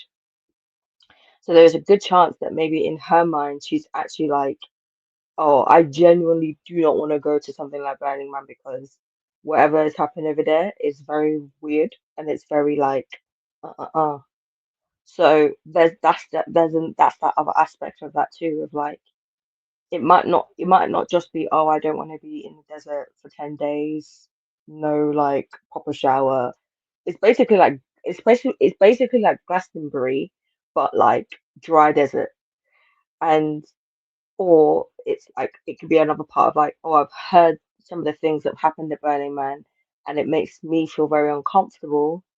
And the fact that it's so important to you, now I'm actually looking at you a little bit differently because this is the thing. Like, because I remember when he first mentioned it, she was a bit like, I think she got the ick a little bit. And the fact that he was like, well, I won't push it on you, that helped her. But now that he's pushing it, I can see in her eyes she's starting to look at him differently, and it might be also because of how she views Burning Man. Because I bet you any money, if he said let's go to Coachella, she probably wouldn't have the same reaction. So I The think facilities are also that. different, Precious. The facilities are I different. mean, did you see last year's Coachella? The horror stories from last year's Coachella. I don't know if it's that different. No, I'm saying she could at least pay for a yurt and better facilities. You could at least pay for that. True. That is not the case for Burning Man. You pitch a Yeah. tent or you pitch your RV. It's some in it. It's self-sufficiency. And I understand why some people want to do it. And I understand what you say. Some people say it's paganistic. Some people go that far. So my thing is, Mr. L said don't like seafood and he don't like trying what he considers odd restaurants. Do I force him to go? No. No. Hey, honey, I'm going out with so and so and having seafood. Okay, have a good time. Bye. I mean, you have to have your own things. It's great if your partner wants to share it, but again, as Kojo said, pick your battles. Pick what you're going to share together and pick what you can do with your friends. Maybe he can go with oh God, Derek and his wig bros. Yeah, I was Go gonna with say because them. Derek was talking to, and do you know what? It's a perfect example of how having boundaries shuts things down. Because remember when Derek mentioned Burning Man to Megan, Megan shut that down quickly, and Derek never mentioned it again. Derek never mentioned it again. Megan said, boom, and it was done. Jalen, take notes. Wait, did Derek is Derek gonna go by himself? No, he has his No, wig 'cause bros. Remember, his bros, yeah, they yeah. go to concerts together and they had the wigs on. They put the weird wigs on at his before he went down the aisle. Mm. Mm. They call And Oh themselves he yeah, was that's wig like, right. Yeah, bros. yeah, yeah, that's right. Yeah, Yeah. yeah, yeah, and yeah. he was like to Megan, I would like for you to come. Megan was like, son, no, no way, Playboy, and she shut that down. And she wanted him to go to the country music festival. And he's like, that ain't my thing. I mean, And that was it. she wasn't happy about the fact he wasn't gonna go. But he didn't go, Not yet. and there was It's a no not further yet. conversation. He ain't going. He gonna stay home with the baby. Not yet. And then she told him that he There was can't play the music inside the house. When she leaves, he can play the music. So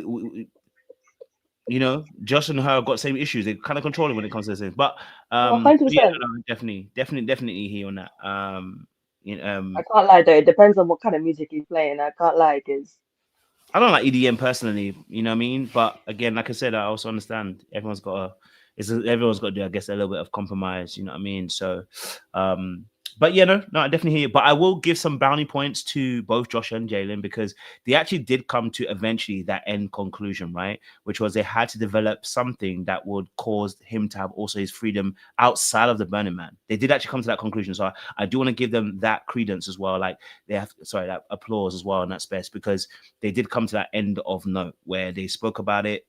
They realized we do need to get to a place where let's try and find something that we can do together, because clearly he wants to be inclusive. He wants to do stuff with her as well, right? But let's find something else that will help have that same sentiment and that same feeling. But it may not be Burning Man. So I do have to give them the credit. They did have that conversation and get to that place as well. Yeah, I think that's good as well. Okay, let's talk obviously another couple. We'll talk obviously, since we're talking about them, we can talk about Chad and Belinda, because they also on this episodes were quite cool. Yeah, I would love to be able to have some thoughts on Chad and Belinda. What your thoughts are on this situation? How do we see it? I don't like it. I know you say, oh, they're so nice. They're so good. They're having a good time. No. We see the pendulum swing. We doing everything Belinda want to do. Now, is Chad upset with it? No, he doesn't seem upset with it. But hey, it has swung, the pendulum swung the other side. Now we go into he's not a brewery person. He's not a beer person. He's a whiskey person. We went to the beer tasting. We go to where she wants to go. We do what Belinda wants to do. We go in to get our pedicures. I'm sure he's used to that because he's a girl dad. I'm sure he's used to that. But Chad is there and is like, okay, yeah, they're cooler than the others, but I see like we're constantly doing what Belinda wants to do, and I'm wondering if he's overcompensating to be liked. Is he overcompensating because she really didn't seem like she liked the fishing or whatever? But the pendulum is swinging the other way for me, and I'm like, where's the balance? But yeah, you could say they're doing all right. They're doing well. They're talking. At least they're talking and maybe listening to each other.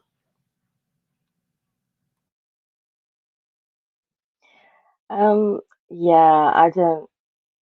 I never ever thought that in this season they would actually get me to feel bad for Chad, but I'm here for it. I'm here. I thought that Chad was going to be the problem, and it's not Chad. It's Belinda is the problem here. Um, Clearly Chad likes her more than she likes him. I think I think though Chad is somebody who is laid back onto the point that he snaps.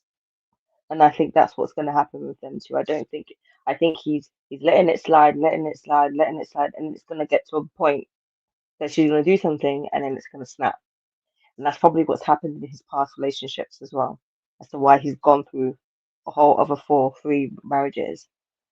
Um, but the really really identifying part that I noticed was when they were all at the table at the retreat, just after they'd grilled Will, and or before that, I'm not sure, but and they were all going around saying what they liked about their partner.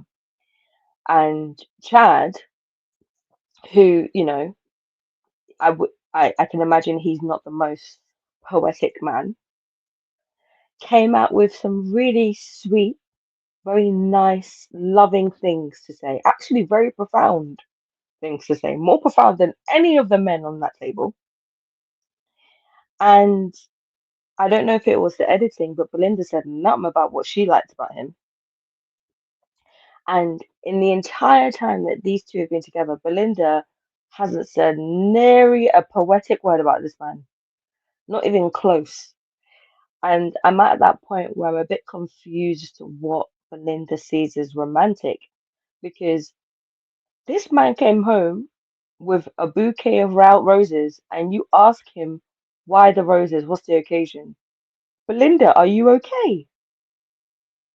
Blink twice if you are okay, because now I am confused about you and I don't know what's going on with you. Because what is wrong with you? Your husband comes home with a bouquet of roses just because, and you ask him why. What is going on? So it's just she does not like that man. Precious. The amazing thing is that he remembered the bread you sent him to the store for. Yeah. Like that's what I'm saying. That's why I said in the beginning, I genuinely did not think I would come to like Chad. I like Chad. He is a good time. This poor man is doing his best in this relationship, and Belinda is doing absolute now. To the point that she's sitting there, she's like, "Oh yeah, I'm going to change my name." Then she's looking at how long it's going to take, all the things she's got to do to change her name, and she's second guessing. This poor man goes, "Yeah, well, I'm worth it, aren't I?" And she's silent. I need the experts to take that man and go and put him in a safe house away from Belinda right now today, because he is gonna go crazy in that relationship. And that woman's gonna kill him. I need someone to save free Chad, free him. Well, at least the dog stopped barking at him, Precious. Honestly, like even the fact that your dog is barking at this man, not once did Belinda do anything to do about anything about it. Are you crazy? Like, no, are we really deep in it? Belinda's wild, you know. It took at least 30 days, Precious. Took about 30 days for the dog to stop barking at him because we're at the 36th day. Yeah, it's crazy. And you're letting the dog in the bedroom, and then she's complaining to him that, oh yeah, you know, you leave the TV on loud. He's like, my girl, you've got the phone on loudspeaker when you're in bed. I was like, Belinda, you do not like this man. Belinda does not like that man, and she will find anything to have a problem with. Free Chad. That's what I've got to say. Free him. Hence divorce. Is that why he's 3 times divorced? He's free Chad. Okay, I'm done. No, I hear you lot still. Can't even lie to you. I hear you. I mean, I haven't seen all that, but if you say you've seen that, then I have to trust that because I don't know. I haven't really seen it, but because of next week's previews, I ain't saying nothing too tough. You get me? No, that was all in the last 3 episodes, Kojo. I didn't see it. Yeah, I didn't see that behavior, but again, maybe I didn't pay as close attention to them as I did the other couples, and maybe that's why. I think that's probably why I didn't see it that way. But you know, hey, I think in essence, there's some things that they both need to be able to be more, maybe be a bit more honest if they're gonna be. But right now, I see him as doing well. I mean, I'm seeing him come out of his shell. I'm seeing him open himself up. He's saying he's able to trust them more, and stuff. And yeah, right. Maybe I haven't seen as much of her verbal actually as well. I mean, she ended up saying "I love you" back, as well. So I was like, okay. She said "I love you" back, and maybe there's That some one growth. felt forced. Hmm? That one felt forced. Yeah, let's Like be honest. pulling teeth, like came out like, mm. It How was a about her drunken. thought that the adult toy basket was a phase that she didn't have to repeat? Thank you for reminding me. I Thank you didn't. for reminding me. I didn't. Again, I didn't associate that with being about Chad, but again, I can see how you can say that. I wouldn't even argue that down. Actually, saying that, but go for it. Yeah, Precious. No, my thing is, okay, you don't have to try everything in that box, but not even the blindfold, my girl. Not even the blind. Like, that's how you know she does not like this man because not even one thing in that box did she say, hey, we can try this. She didn't even ask him, hey, what do you like? What if he likes them things there? You didn't even bother. She just vetoed it straight. I was like, nah, this woman does not like this man. You didn't even think, okay, a bit, let me do a handcuff, let me do a small blindfold, nothing. No, Belinda is wild. What do you mean you went through a phase? What does that Yeah. Yeah. He is trying to get you. He's trying to de-escalate your thoughts on the clamps. He's trying to put it in his ears, and she is not having it. Don't come. Put that box away. We're not doing this. I'm sorry. mean? I know you're saying they're not problematic, but Belinda's keeping him at Heisman stiff arm. Yeah, Don't. exactly. That was a phase, and Exactly. I'm not going to repeat it. At least not with you. And my thing is that you're saying that was the phase. What? That was the phase in your marriage. You're wild for that. You're wild for saying that. You didn't even have to use the nipple clamp. You could have just the blindfold. There could have been like essential oils for a massage. It didn't have to be crazy. But for you to say, "Oh, I've done that phase in my life," I'm like, what are we talking about, He is Belinda? What are we begging to talking about? use something at that box. He is Yeah. begging. And she didn't even bother to ask him. She didn't say, does any of this stuff interest you? Nothing. She just said, hey, I ain't doing that. Talk to your mama. I ain't doing that. That's wild. No, she does not like that man. She does not like that man. I just thought she was uncomfortable with sexual stuff, but I can also see that perspective too. I'm not gonna deny your perspective. It could also be that as well. I just thought that she was, because she's willing to change her name, and go through the tedious process of doing it. So, Is but I she? can also see. I mean, before she's out, well, she looked like she was going through it. I mean, She did not look like she was trying to do that. She looked like she was hoping that, you know what, it's too much to do. Why don't you wait? Don't do it. Yes. She wasn't trying to do that at all. And then when he was like, oh oh, I'm man. worth it, she was quiet as him. That woman is diabolical. I thought she was trying to be honest about it. She wanted to change her name and stuff. My thing is though, but my thing is that even if you're uncomfortable, that's the point in which you should at least try and figure out what he is comfortable with and see if there's a middle ground, not just shut it down. If you were interested in being like as intimate with your partner as possible, you would ask. You'd be like, okay, well, personally, I don't like the nipple clamps, but like, is that something that you like? What do you like? Like, do you like this? You would ask questions. You'd be curious. She doesn't have any interest in him. She's not curious about him because she doesn't like him. And Like even when if you're not she, curious, right, even if she was curious and she didn't want this on television, you could just say, hey, honey, let's save that box for later. yeah, or And like, oh, have we can nothing revisit to say. later. Yeah, yeah. There was nothing. She was like, it's a phase. Like she always made it like childish. And I'm like, you're making it sound like it's childish. That's wild business. Because it's just a very True. normal Point. part of a healthy relationship. So I don't know. For me, it just felt very much like she's a bit of like a pillow princess, passenger princess vibe, and it's. I don't know if it's gonna work for Chad. I think Chad's gonna be looking at her real quick, like, you know what? Ain't about this life no more. Can't lie. I mean, she seems nice. She does. She seems nice. But I also feel like that's how she's getting away with it a little bit. I think that's how she's getting away with her behavior because she's so like giggly and smiley and sweet. You know, that's how she's getting away with some of this behavior. If this was Megan or any of them other people would be slating them. Question, since we on them and we already did Jalen and Josh, Koja, I wanted to ask you, what did you think when Jalen and Josh showed up at the retreat first? And she said, if our room is better than the one Mom and Chad gets, we'll give it up to them.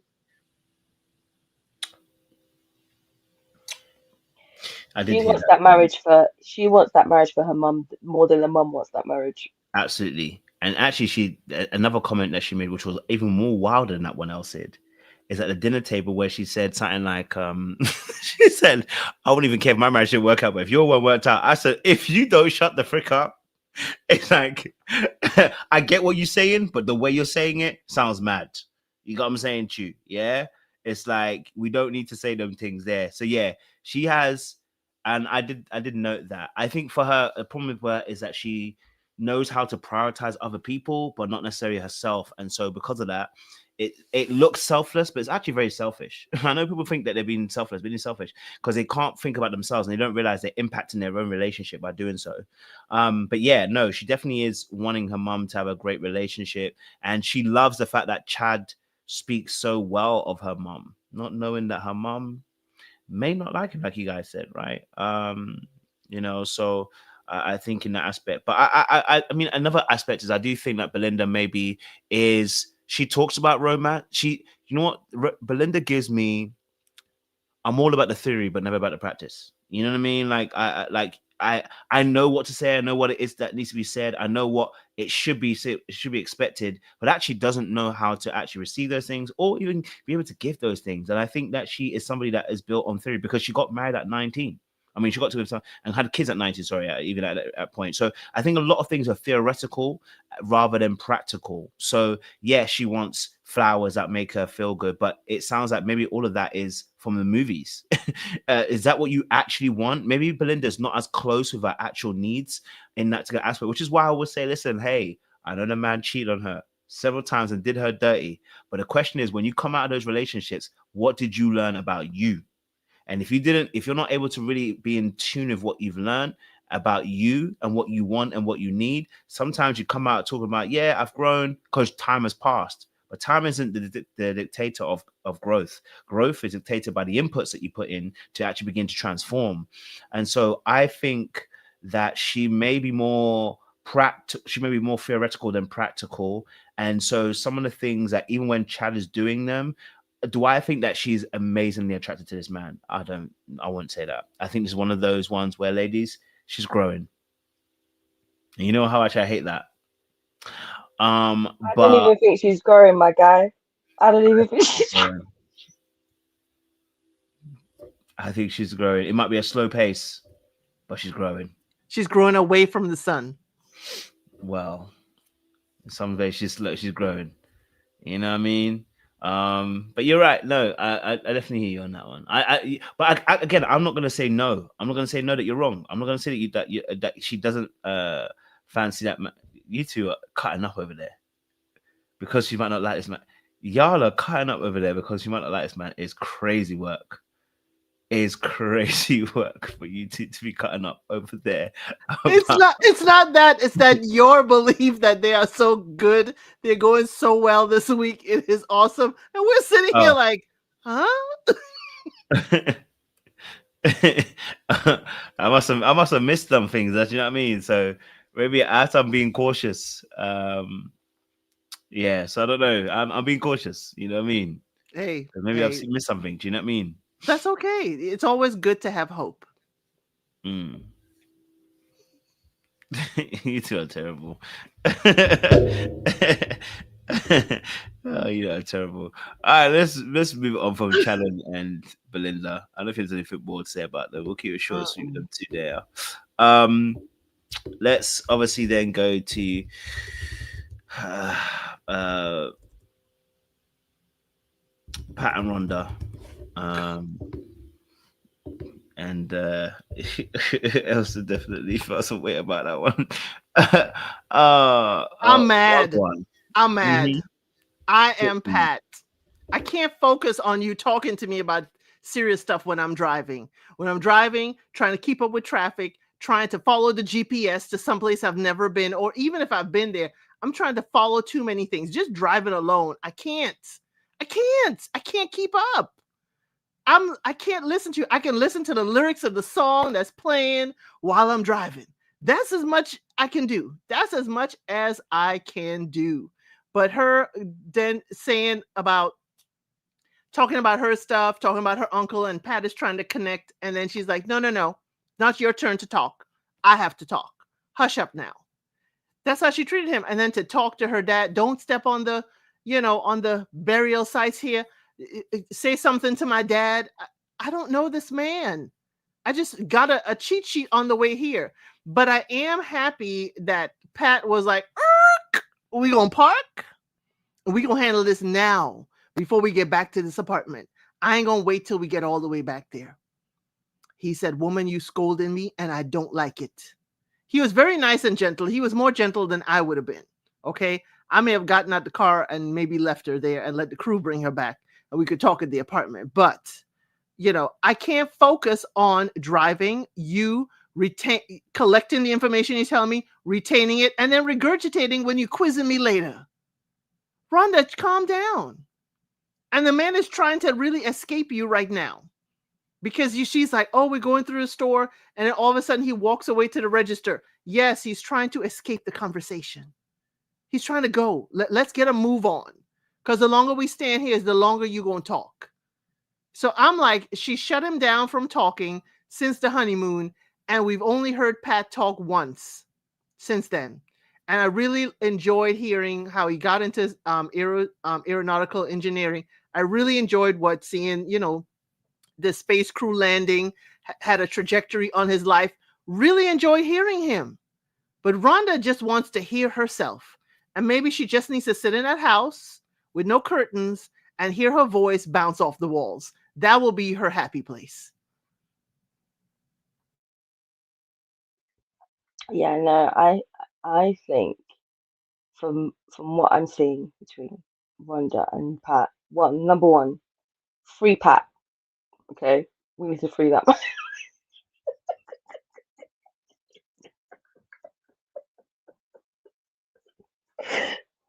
That's his number one off the top. Free him. Number two, Rhonda. Rhonda doesn't want a husband. Do you know what she wants? She wants a therapist. That's what she wants. Because anytime she goes on this monologue, because that's what it is, a monologue of her baggage, she's expecting him to come back with um, emotional curiosity and wanting to unpack it with her and wanting to navigate it with her and to discuss. And this man does not care. You're giving him like a whole book of information when he's driving down the motorway and trying to follow Waze and trying to follow the GPS and not take the wrong turn, you know. And you're telling him all this information and you're expecting him to be able to have this conversation with you. And it's like, when you're on a road trip, that's not the time to start unpacking difficult situations in your life. Like if you wanted him to have a few words for your dad, you should have in the car said, hey, it would be nice if maybe you can, think about having a few words for my dad when you meet him, just because obviously I know that you won't ever really get to meet him, but it's just a symbolic thing for you to be able to have a bit of a introduce yourself to my dad in a way, because we never got that. He probably would have been like, okay, that gives him time to think about what he wants to say. But you've gone on this whole diatribe in the car when he's half there, half not. Like, and quite frankly, I'd rather you focus on the road than focus on what I'm saying. And then you're getting upset when he's not getting all the things. And then you're shutting down. So yeah, one, good job, Pat, for pulling over. He went skirt, he pulled over and he said, now hold on a minute, baby girl, you need to relax. You're doing too much. And you see the way that she just went, oop. She went, oop. That's the kind of stern boundary setting that Rhonda wants and wants to see. She wants to see that he can put her in her place gently and say, hey, what you do right now, we need to roll it back. Let's come here, reel it back a little bit because she's doing a lot. She's doing a lot. And her incessant irritation at him replying with his own things when she brings things up, like at the music festival. At that music festival, that woman was hanging out with everybody but Pat. She was hanging out with everybody but Pat. Came and sat down, was all airy fairy, like, oh, you having a good time? How would you know? You ain't even there with him. Poor Pat is there sitting with his little beer, like, I don't even want to be here. I want to be watching the Space Channel. I want to be watching Natural Discovery. I want to be watching NASA. I'm sitting here with this music. I don't even what's going on. And then you're telling me, well, this was a really hard time. Okay, maybe this is a toxic part of me, yeah. But we're at a music festival, and you start crying. My girl, what are we doing? Why? For why? Then you start telling me some stop story about how you changed. You crying and sobbing in the middle of this concert for everyone's watching you, just crying. What are we doing, Rhonda? What are we really doing here? So I just think, Rhonda, yeah, you don't want a husband, you want a therapist. I think you need to go and do some sessions where you can get all of this stuff out and not feel the need that Pat has to hold all of this stuff and unpack it with you and all of this. Like, no, because it's not that's not even his occupation. He doesn't even have that skill. He ain't here for that. He's just a man who loves space, okay? Leave this poor man alone. He's just trying to live his life and you're killing the vibe. So yeah, I don't know. Rhonda, she's a lot. She's intense. She's really intense. Precious, you're giving her a lot of grace with that concert. That was a front porch playing. Somebody had a band on the front porch or back porch, and we just had a neighborhood vibe. That was not a Yeah. festival. That was not a concert. My thing Jalen should have taken just to that. Right. That is exactly right. And then ask him exactly what Rhonda said. What does this say about me and festivals? What does it describe me? I was like, Rhonda, why don't you tell him? If you really so bothered, you tell him. Like, what are we doing? She's setting him up for failure because she knows that he can't answer it or doesn't want to, or she's setting him up for failure. And it's like, it's not that deep. You're doing all of this conversational things, but it's all about you. And then when he wants to try and insert himself and relate to you, you get upset because what you really want him to do is say, hey, tell me more about that. Explain this to me. Yes, my darling, that's not what a husband does. That's what a therapist does. Go and get some sessions because what you're doing now, I don't understand. I don't understand it. I don't understand it either. But there was one more thing about them I wanted to look at, but now I can't even remember it. But the whole driving, Rhonda, I know Kojo's listening. Rhonda is a cautionary tale. If we do not handle our parent issues in our younger days, it will keep trying us when we are 63 like her. She is still looking for her father's approval, and the man is no longer on this plane. I mean, girl, what are we doing? You tell her, blink, is she okay? I will answer. She's not okay. She is not okay. She is interesting, butterfly. Blue butterfly, sorry. She is interesting. She's very eclectic, but when you scratch deeper than that, backyard concert surface, there's a whole bunch of mess under there. And I'm listening to her talk about eventually when, she said, hey, my dad chose my sister. Okay, my dad chose my sister. She was the one, doing mechanics with him. She was the one involved in sports. She was the one doing this. Again, that was at a time where the dad did what he wanted to do. I wonder if she talked to his sister, if the sister won't say, well, I just did those things to connect with dad because that's what he wanted to do. The sister might say that, because think about the time we're talking about here. Dads weren't open to having the tea parties and doing the makeup sessions with their daughters at that time. She is 63. She was, born at a time where dad was going out there making money and handling business. That's it. So my thing with her is, yes, she said, oh yeah,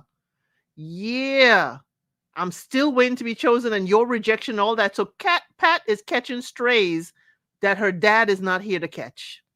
And unfortunately, that is a no-win situation. Yeah, that's a cautionary tale indeed. But I do think with Rhonda, I just need her just to slow it down a little bit. I think a lot of processing is happening, and she is what some men are when they we talk about early dating phases, right? That they are, like, as Precious said, looking for a therapist, not necessarily a partner. And so actually they're looking for someone to kind of pull them out of the rut that they're in, and they've placed all the emphasis on the other partner. And so actually it's actually a good viewing point for anybody actually watching this, just to make sure that you don't get too deep into wanting to explore past issues in a way that your partner becomes the therapist and not your partner, so they can't enjoy the moment anymore. Do you know what I mean? Like, every moment is now turning into a teachable moment, or every moment is turning into a what about me moment, right? And when she explained, obviously, that she wasn't chosen, it now made me look at her like, you're actually a kid. I can't, like, the way you're behaving is like a kid. Like, now it makes sense why every conversation you're having, you're outwardly outbursting that you're not listening to me. It's like a kid does, like, you're not listening to me, dad. You're not listening to me. Like, but that's, now I can see it. You know what I mean? And it's like, it's painful. Actually, now I know that. I'm like, it's painful knowing that you're viewing life through that lens and that sensitivity. So every conversation that you're having with Pat is like, Pat's the dad now, and dad is not responding to your needs in this moment. And again, this goes to anybody watching this. Sometimes this is how you look, and you think that your partner is just doing you rough, and they're not really paying attention to you, but actually you're still a child in some of the areas of your emotional maturity, and it's coming out this way, And I think I do feel for Rhonda. I do remember, my formative years, about 24, 25, having some of that same energy, and not recognizing that I had that same energy as well, and put too much emphasis on the partner to kind of try and fulfill some of those needs of, like, I need someone to really listen to me. That's why I don't really open up as much, and not recognizing that actually connection isn't always this deep conversation where it's exploring some of those ideas, when really actually I just needed a therapist at that point. You know what I mean? Like, I wouldn't have looked at it that way. I would have looked at it as, you're just not connecting with me because I'm a deep person. And I think I am. I'm still a deep person, but there was so many conversations in there that actually, I think would have been beneficial with a therapist, and that would have allowed me to concise or contract my conversation in a way that would be more entertaining, or at least more engaging for the other person as well. So in that space as well. So yeah, definitely, but yeah, I think that's a major thing. And as El Cid will tell me to promote myself, I don't necessarily do that, but yes, this essentially is what we do in coaching. That's essentially what I do in coaching a lot of times, although we're rounding up the season. So if you ain't booked, you've got to the end of November because I'm shutting it down after that. You get me till April, so we take a little bit of a break to recuperate. But yes, this is essentially what we're doing in coaching. It is to look at the past and see how that affects your present. And Rhonda is a great example of what's happened. It's like not dealing with the past, and now it's affecting her. Any other thoughts on Pat and Rhonda as well? In that space? No. Okay. Let's go to another couple.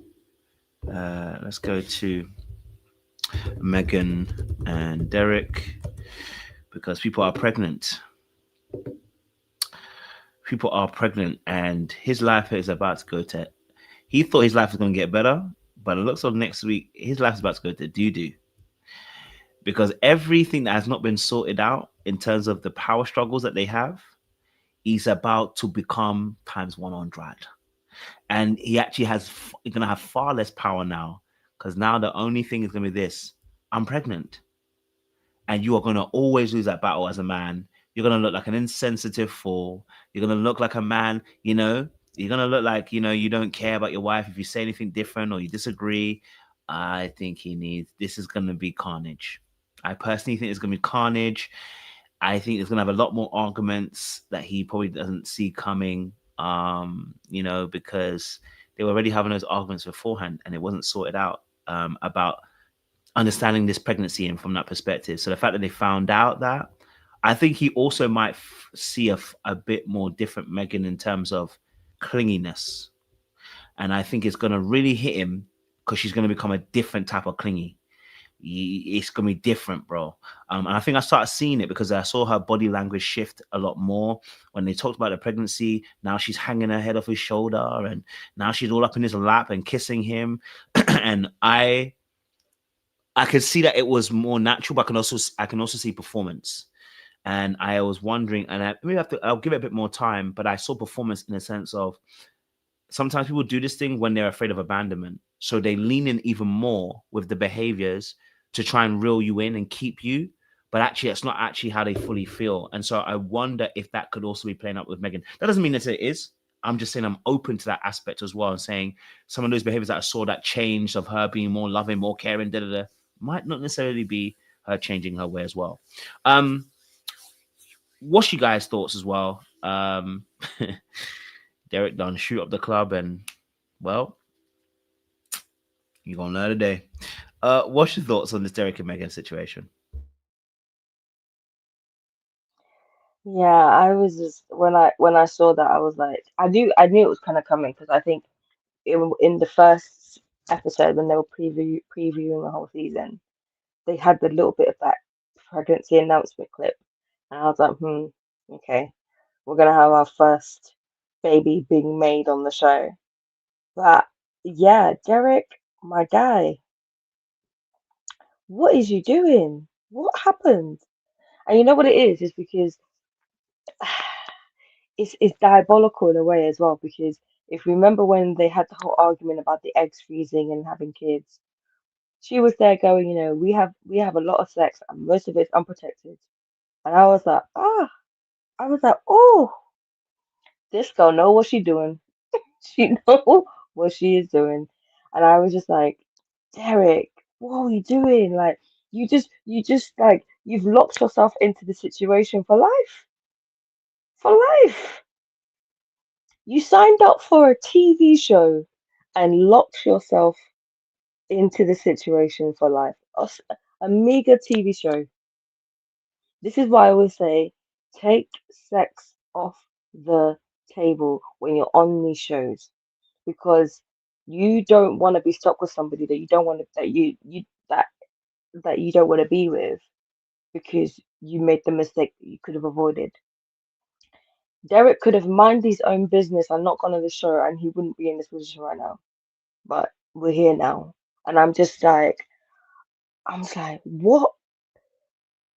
I don't even know what to say. All I know is, if they do, you know, now he's in a situation where he's now at this point where it has to be a yes on decision day because she's pregnant, and she's going, oh no no no,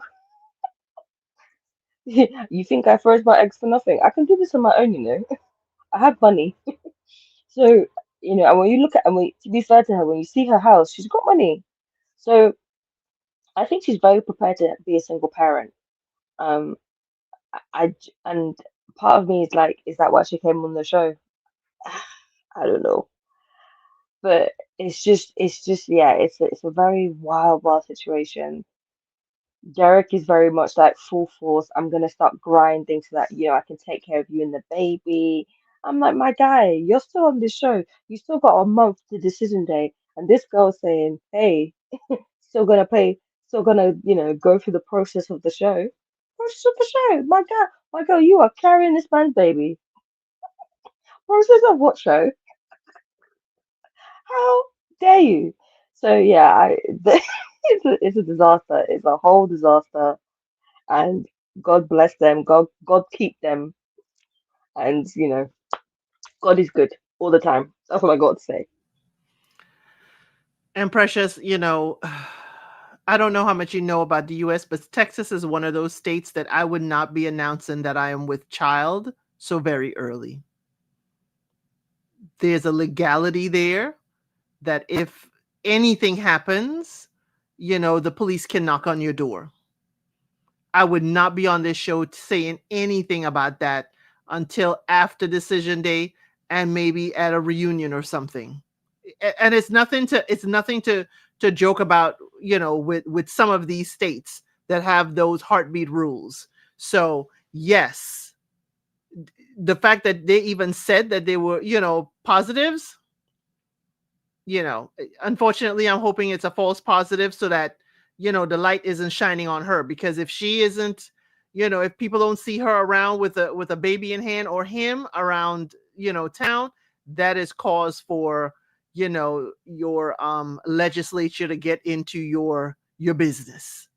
But apart from that, here's where he was done. Here's where he would be done for me. He knows she is with child, okay? And when the revenge came around the corner, what did Derek do?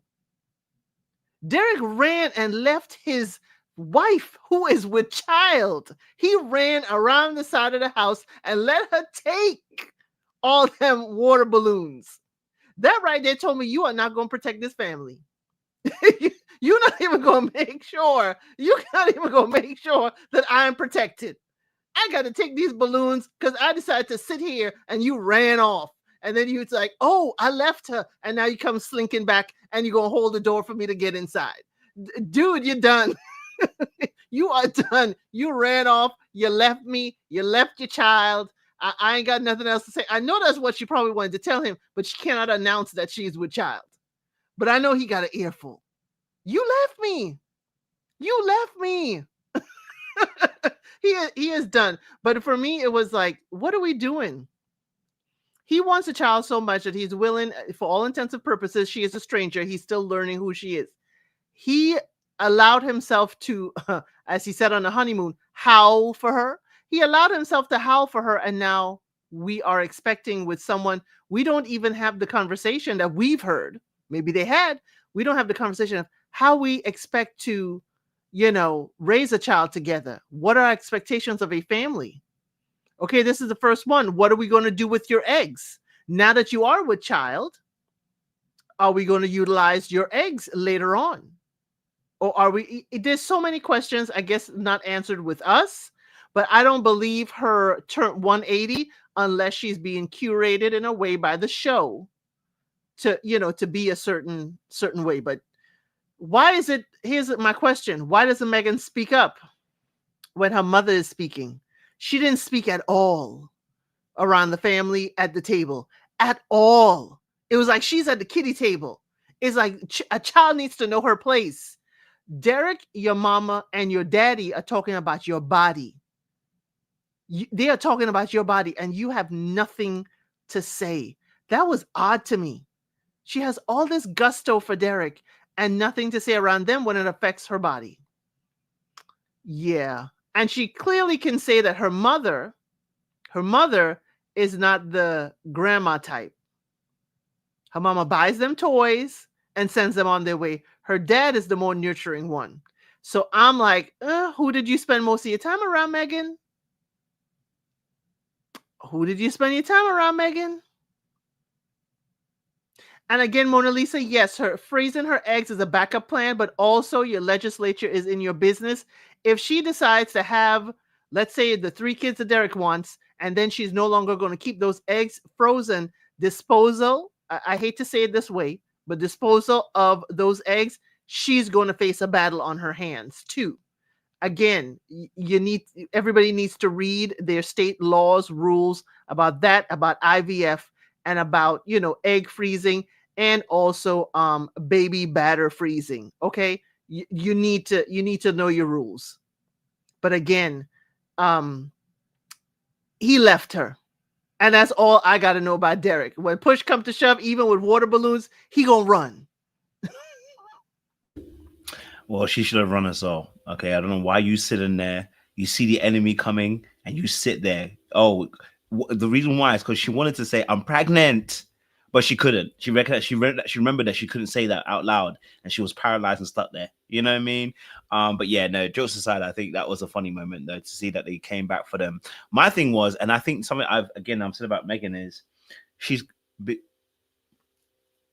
my fear for her is that she needs to start working out that resentment that she has, because it always comes out as spiteful behavior.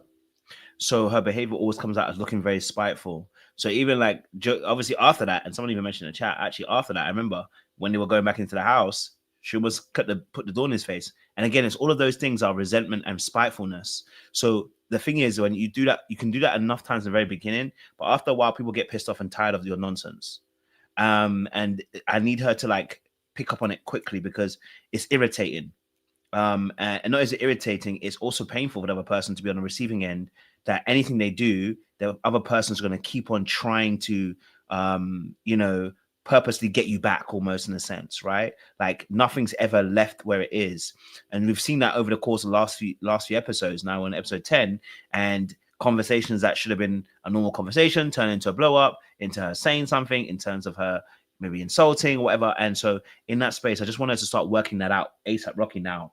I've already said that I think some of her earlier on behaviors were close to that emotional abusive aspect. And so now I'm not gassed by you putting your head on his shoulder and talking about how safe he is all of a sudden now, blah, blah, blah, and yaga, yaga, right? We watch behaviors to see how people move. So, yeah, it's, but at least, you know what, also at the same time, I am happy to see that she joined. You see, she joined in the pranks. You see, that's what it takes. You know what I mean? She joined in the pranks and, did the toilet roll, the cat situation. I love that. I think that was wonderful work. I think that was nice to be able to both grow in that area and that environment. It was nice to have them to, come together and do something as well. So, yeah, I love that as well. I love seeing that aspect of them as well. I mean, she shouldn't be getting annoyed about her hair getting wet. Baby girl, if you out here pranking people with toilet roll when they needed it at their most dire time, and you want to talk about look a bit of water in your head top, sis, I don't want you to be talking at all. And a dire need, someone reaches for that roll and recognizes it can't be pulled, and you're telling me that you think this is that you're gonna cry about a little bit of water, then yeah, sis. Yeah, no, I'm sorry, but Belinda was fighting with that role. Should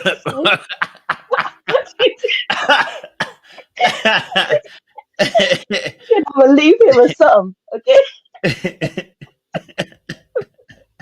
And I'm like, what was she doing? What was she doing in that bathroom that she just desperately needed that role? Because number 2, baby. there's a number 1 and there's a number 2, and I'm just like, oh, and what if the role didn't flush? What if it's not flushable? Like, they're playing games, and going back to your point of being spiteful, she told Derek, take all the toilet roll out of the bathroom. Don't even leave one. That woman is evil. She said, yeah, take it out. Derek was like, are you sure? Yeah, take it out. Nah, Megan must be stopped. Megan must. I much prefer the animal noises. I much prefer the cat noises. That the toilet paper was diabolical. Because guess what? 9 out of 10 times it's going to be a woman needing that toilet paper rather than the man. I hear it. It was diabolical. You know what it taught me? It taught me that Belinda is not problem solving. Mm, Because Jalen saw it and like it ain't working. Let me go and find another roll in the cabinet. mm-hmm. Belinda said, "This is the roll that's on here. I'm using exactly that." It's all I got. To be fair though, in her defense, she might have already been like, she's already gone toilet. So now she's like, how am I gonna get up and shuffle over to another toilet to go get toilet roll? That's what you Not a start whole other doing. toilet. It's in the cabinet under the sink. Yeah, but that's what I'm saying. Megan took out all the toilet paper. No, but Jalen found it in the cabinet under the sink. That's what she told her mother. Yeah, but I think that was in her toilet. I don't think that was in her mum's toilet. I think Okay. I think her mum mentioned that in her toilet there wasn't anything. I'm So sure if she she only had called that. Chad will go get her another roll of toilet That's what paper. I'm trying to say. Chad! Chad! Meow! She should have had her phone. Have your phone. That's why you should go to the. That's why you go to the bathroom. You may have to take your phone with you because if anything ever happens, you're stuck in there. It's game over for you. And every time Chad come by, meow. It's better than the barking he's getting at home. So Oh, that's crazy work. That's the only cat probably meowing for him. I'll leave that alone. Oh, damn. you ain't tell a lie. You ain't tell a lie. I hear it. I hear You it. ain't tell a lie. Well, I mean, he's obviously getting something because he's got her pregnant, so, you know. No, I'm talking I'm about Chad talking and about Belinda. Chad. I'm talking about Chad. Oh, Chad. Sorry. Yeah, no, you're right. Chad is not the one getting it. Yeah. Yeah, sorry about that. You're right. That's wrong. We knew Derek done thawed out her eggs. You know, we Yeah, and Definitely I think a lot of their physical intimacy was coming from when they were having arguments, and that was the way they would make up because it's all about him touching her. When they were in the kitchen after their big fight, and he was like, "Well, how would I be able to help you feel safe?" She was like this when he was touching, he was holding. I was like, this girl just wants to be touched. It's like, for her. Yeah. and that may be it. That may be her toxic trait that she wants to argue in order to have makeup intimacy. yep, and that's how you get yourself. That's how you get yourself twisted up. Mm-mm. Sorry to that man. What's not clocking to you? Mm-hmm. Mm-hmm. What's not clocking to you? Okay, cool. Let's talk about the last one. Will and Brittney. I know this one's a tough one, but I don't want to say tough one actually. I mean, I know it's a good one because I think there's different points of views and stuff like that as well in the midst of their situation. I really do see where Brittney's coming from. I feel for her because I feel like she's not getting much out of a stone in that space. I also feel like the experts are not helping because they're not really digging deeper with Will to get more out of him to really explain what's going on. I also do think that Brittney is a bulldozer a little bit with her emotions, and sometimes she doesn't just give it a little bit of room for other person to have their aspect. Just let it rest a little bit, you know. But I also understand she feels like she's being triggered in that moment. But yeah, I wanted to get your thoughts on Will and Brittney because they had their tennis match, which became uncomfortable. It was a real tennis match, and it was uncomfortable. In front of Megan and Derek. And if Megan and Derek feel uncomfortable when they argue the way they argue, there was something about that. What's your thoughts on Will and Brittney? How do we see them in the last 3 episodes? Remember, they also got to see the family as well. So, which the family revealed that she was chewing up her nails. Mum done embarrassed her in front of the man that she was chewing up her nails on both her fingers and her feet. I said, Mommy, was that necessary to reveal that information? Probably not. You know what I mean? I do need Brittney to get rid of those long tacky nails. I hate the nails. I hate nails that long. For me, they're tacky. But that's my personal preference. What's your guys' thoughts on Will and Brittney? Yes, Elsa, I think they're tacky. I'm not gonna lie. I agree. Those long nails. I'm like, okay, girl, okay. but I took it up to that. It's just an American thing. It's an American thing. It is Elton. They used to do it in Britain. They used to do They used to do it in Because Britain too, with the long ass claws that you girls started doing. The no, long but ass it claws. wasn't that long. It wasn't as long as It what? was that It long. wasn't Y'all would as do some long. long ass claws, and it was unnecessary. What in London, in the UK? In Oh, you see, God has you. You mute yourself. no, You that was see, me. But it was a long ass, the long speaking ass one lies. people were doing in the UK. I used to hate it. It was like, why are you? Yeah, we like them claws. But remember, you don't do it for man. You do it for yourselves. But you couldn't even type, so I don't know what you were doing it for. It was just, it wasn't even conventional. But go on. I will say though, they were copying American Girls. Just putting it there. Anyways, moving on. They were. They were. Anyways, moving on. Number two. Can we just give a round of applause for Mark Henry, WWE legend, because my childhood was made seeing Mark Henry. I was like, yes, thank you. So I really appreciate that. I will say, yes, I agree. I think Brittany has a lot of reason for her to be anxious and to feel distant from Will, because I feel Will is just very shut down and he doesn't give much. And when he does give certain things, it's caveated and kind of like what Chad said, it's qualified. Like he intellectualizes everything to the point that it becomes hard to really engage with him and have conversations because you, it almost feels like the conversations are like a 16-year-old trying to learn how to drive stick shift. Every single time you think you've got a bit of momentum, it stalls because he goes on this like diatribe of intellect. Like you ask him, "Oh well, are you in love with Brittany?" He goes, "Well, what kind of love do you mean? There's eros love. I'm like, William, what is wrong with you? Just answer the. It's a yes or no question. Like you don't have to be doing all of this to avoid having to answer the question. And I think Brittany picks up on some of that. Of he talks around things because he doesn't directly wants to answer it, and then when he's irritated, that's when you get the direct answers from him. And I think that's what the push and pull is happening from Brittany is that she keeps poking and prodding because I think subconsciously she understands that she gets direct answers from Will when he's irritated.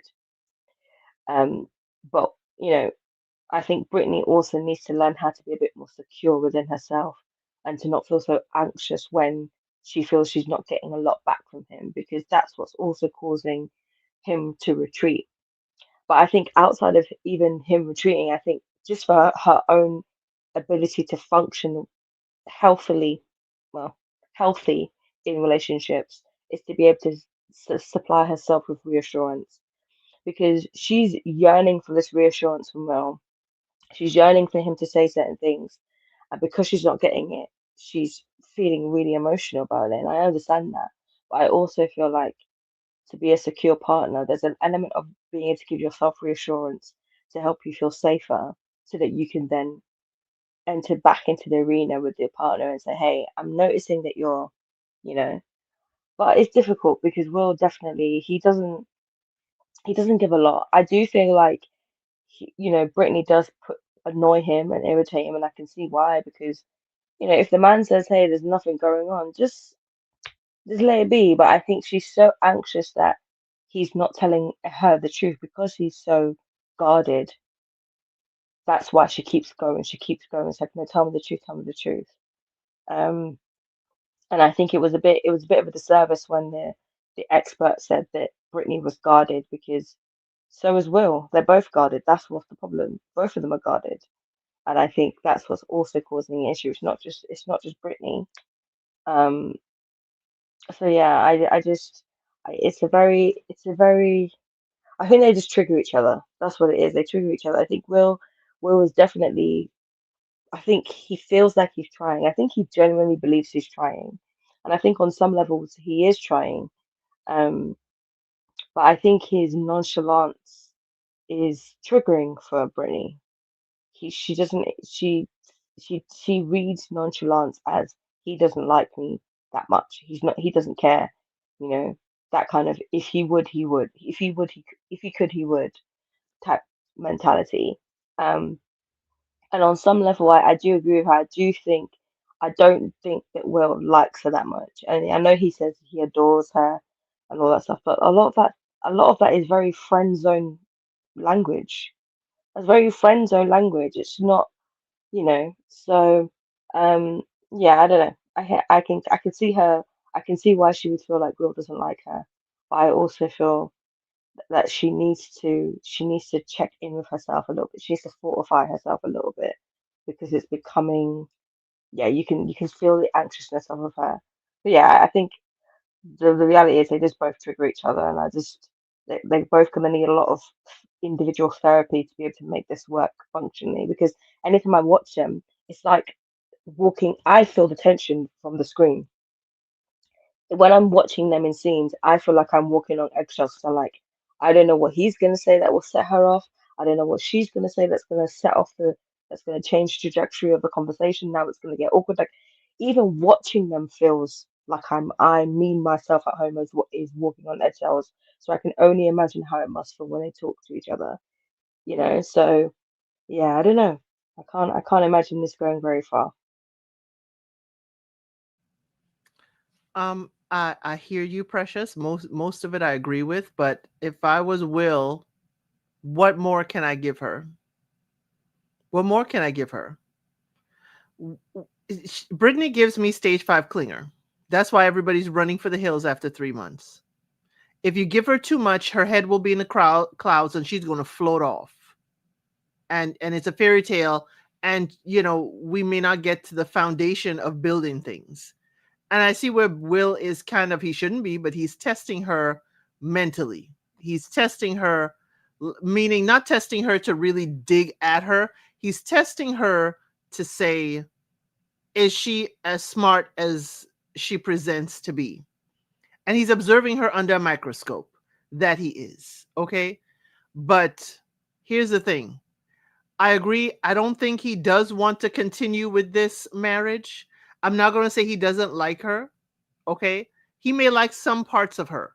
He may like, okay, her cooking. He may like just hanging out with her.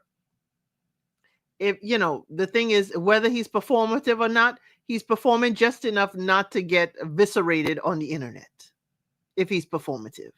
Okay. So the thing is that Brittney hasn't shown me where I would be, you know, will and share more with her. I don't know if she will be able to carry that and carry it safely. And I think what happened is, yes, I keep saying, I think he was distancing himself from the altar when she kind of cut him off when he was talking. But okay, we got over that. But when you have a visceral reaction after intimacy, think of it another way. If the man had a visceral reaction after intimacy with the woman, how would she feel? How would she feel? She'll feel unwanted, unsatisfied, and we don't want to go there ever again because I don't want to feel this type of rejection. So again, he's looking at her and now processing differently because the way he reacted on the honeymoon told me a lot about Will. That deeply hurt him. Not to say he doesn't have access to her, but her reaction to it and rejecting him and the act. I was like, okay. Even the simple thing of when Pat sent that photo of how they can join the Mile High Club. And Brittney was like, oh no, we ain't trying that. Just look at how Will looks at her. She wanted someone to give her more, you know, excitement, adventure between the sheets or on top of the sheets because she don't use the sheets. But here you are with this man and you're not allowing the opportunity to do that. Or the opportunity presented itself and your reaction to it tells him you need to distant himself. Now, is Will handling this well? No, he's not. He's not even talking to her offline. But again, I would caution Will on being this distant and this mum about what he's saying, because we saw that he was very open and approachable So which one is the performance? Is the one with Brittney the performance, or the one with Brittney and her family the performance? Because he was very approachable with the family. He was hanging with the cousins. Oh, let me get them chicken wings. I heard about these wings. Mama, she was biting down them nails. He can speak. He can be sociable with people he'd met one time before, if at all, because most of the people weren't at the wedding. So which one to me is the Will he's really presenting? I think he's cool with the family, and I don't think he's cool with Brittney. But yes, she freaked out and meltdown at the honeymoon. Yes, that singed his eyebrows, and Will backed up. He gonna do just enough not to get fined. He gonna do just enough to remain here that she's not gonna say divorce right now. Okay? But he is proceeding with caution. He is going like, we're going to take this off the table. We're not going to do this. But again, I find it really wild that we don't go rah at Brittney for having a wild out that she don't have access to Will intimately. We ain't roasting her, because if Will crashed out and said, how dare you stop intimacy with me? If Will had done that, he would have been done. He would have been done in every piece of social media out here. But we're not roasting Brittney because it's Brittney. We're not roasting Brittney with the intensity that we would a man, because it's Brittney and she's cutesy. And yes, she is trying our emotions at times. But we're not roasting her that deep like we would roast a man, like we roast Edmund. Okay? Like we roast Edmund for crying, I'm just too nice, to KB on Love is Blind Denver.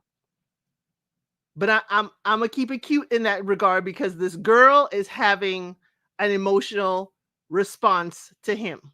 And here's my thing asking Brittney. At what point does she as a woman need to stop giving? And we all need to answer that. At what point do you stop giving? You're giving, and you're getting nothing back. When is your point? When is your point to say, I will stop trying? I'm not going to put myself through this emotional turmoil. This man will have to make the effort now. Because I'm looking at Brittney and I'm like, girl, stop. You have a decision day. And I'm sorry, y'all, this marriage ain't permanent. You have a decision day that you can end things. This ain't like you are married truly for life. You have 4 more weeks and you can part ways with this man. At what point do you stop? So that tells me Brittney also probably back in the day would stay in a relationship longer than she should. I don't think she has self-preservation in her. I don't think she has self-preservation to say, hey, I need to stop because this man ain't no good for me. I am an emotional roller coaster around him, and I need to just pipe down. As we said with Rhonda looking for acceptance, Brittney's looking for acceptance from Will. She's looking for him to accept her home. She's looking for him to accept all of that. Now, I'm not saying he's not manipulating her, but guess what? We have to allow people to manipulate us, don't we? We have to allow them in. And if Brittney stop giving that, he won't be able to manipulate her. She will be standing in her truth, in herself, in her boundaries, and Will won't be able to move that needle at all. But she's got the barn door open, and Will is playing a fiddle. And when she closed that barn door and no longer give him access, I'm not saying access intimately. I'm saying no more access to change her emotions and put her into, I'm not saying put her, but cause her to go into emotional turmoil. She'll be fine if she stops that trajectory. But it seems like Will is doing a whole bunch of stuff. Will is being Will. Will is being Will. Everybody told us that is Will. Everybody. Chad, Derek, everybody said that is who Will is. Brittney's living with this man, and she has not adjusted and said, oh, that is how Will is. That is not what I want for my life. She has a choice.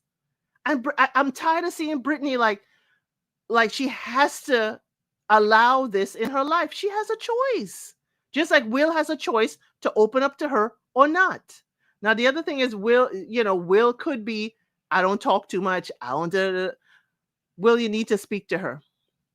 Even if it's just to speak to her to lower her expectations for decision day, you need to speak to her and say, hey, Brittney, this ain't going to work out, but you know what? We can have a good old time. We can have some fun. We could be here. Decision day will be a no, but you are seeing this woman cry at the apartment in front of the experts. She is crying with you. Now she is crying at the retreat. At some point, yes, she may be taking herself through a tailspin, but at some point, Will, you got to remove yourself from being the person circling the hurricane that she's becoming. At some point, you got to be gentle with her and say, hey, this ain't going to work out for me. Like he said, managing your emotions this morning, I was having a rough time. Well, Will, you got to tell her. Every time she's having an emotional, you don't know what to do. And I think when he doesn't know her emotions, it makes him unstable. Y'all may think he's stoic and all that. Will is very unstable. He is watching her, paying attention to her moods, and then deciding how he's going to move. She's also moving his needle. He may seem stoic, but Will keeps moving. I keep looking at him like jerk left and right, and I'm like, Will is not as solid as he makes himself seem on camera. So I'm saying, Will, tell her. And if her emotional ups and downs is not it for you, then stop. You two need to get off the merry-go-round. Or you have to have the conversation. This merry-go-round ain't going nowhere. Let's hop off when it's time, when it stops. But again, I think they're both, as you said, Precious, they're triggering each other. And it may look differently, but they're both acting out of fear. They're both acting out of fear.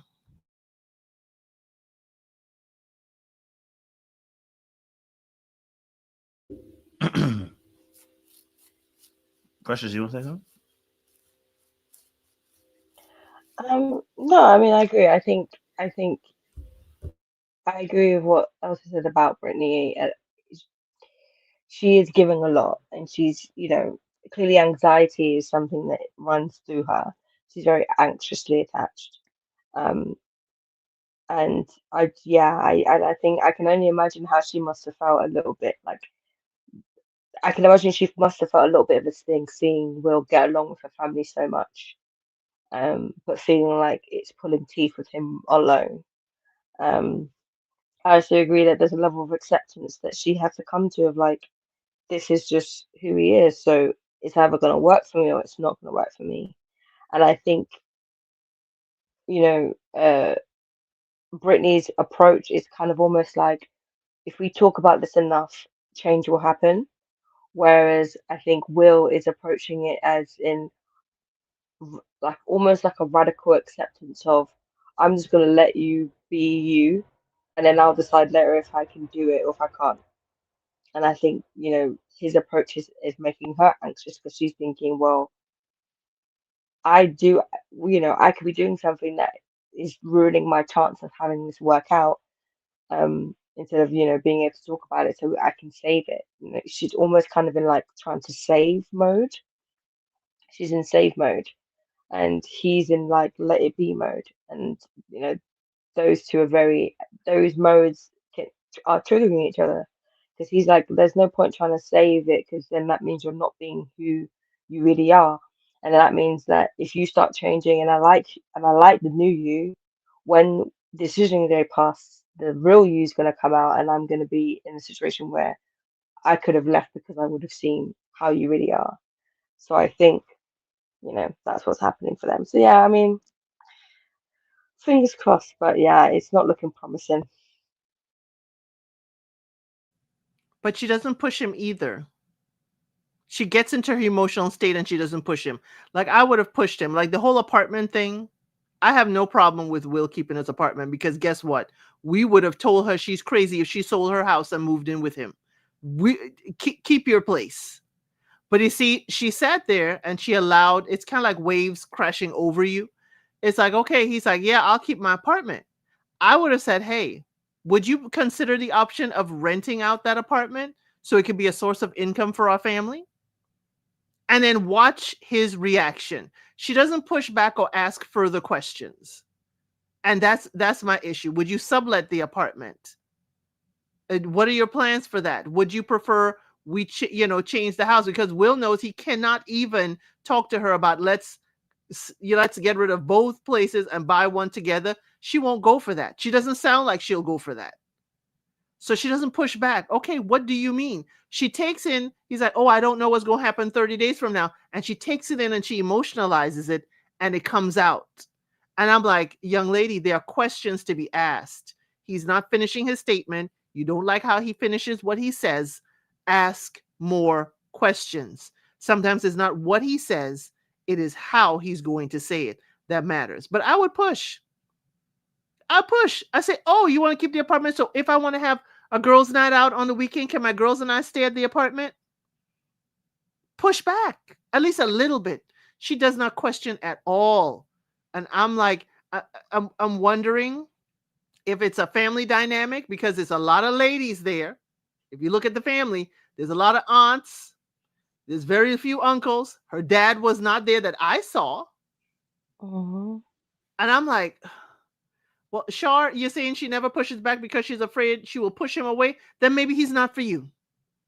Yeah, but I think part of that is because of in the prior experiences when she has pushed, it's because she's been pushing about emotions. And obviously, I feel like Will just doesn't do emotions. He's not very good at being able to relay those emotions.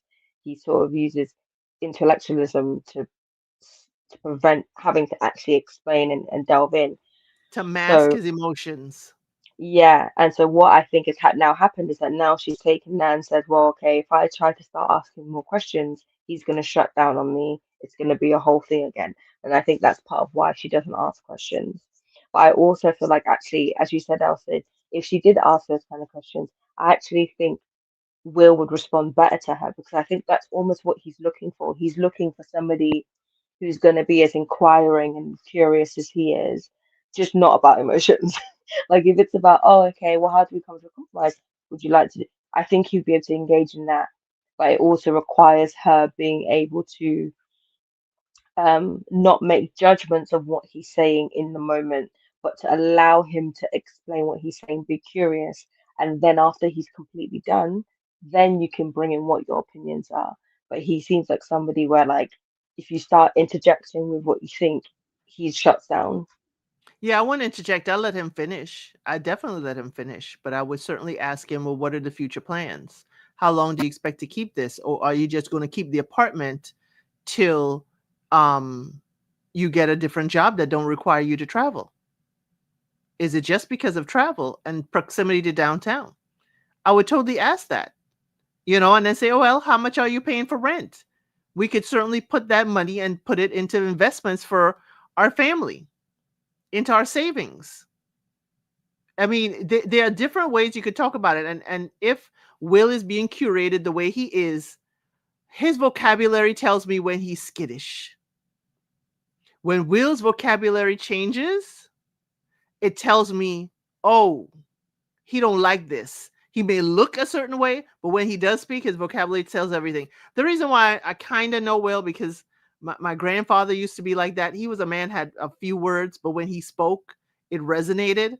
But when he was speaking and he used certain language and certain vocabulary words, I was like, oh, okay, this means something different. So that's the ear in which I'm listening to Will.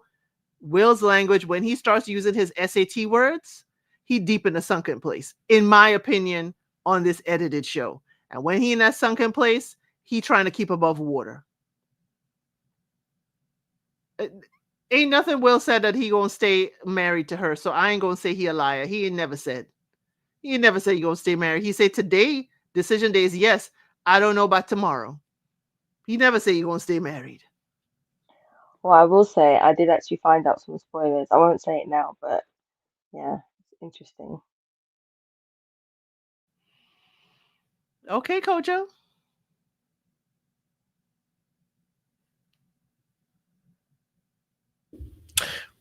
Well, I think my final thoughts on this couple with Will and Brittney is that I do feel like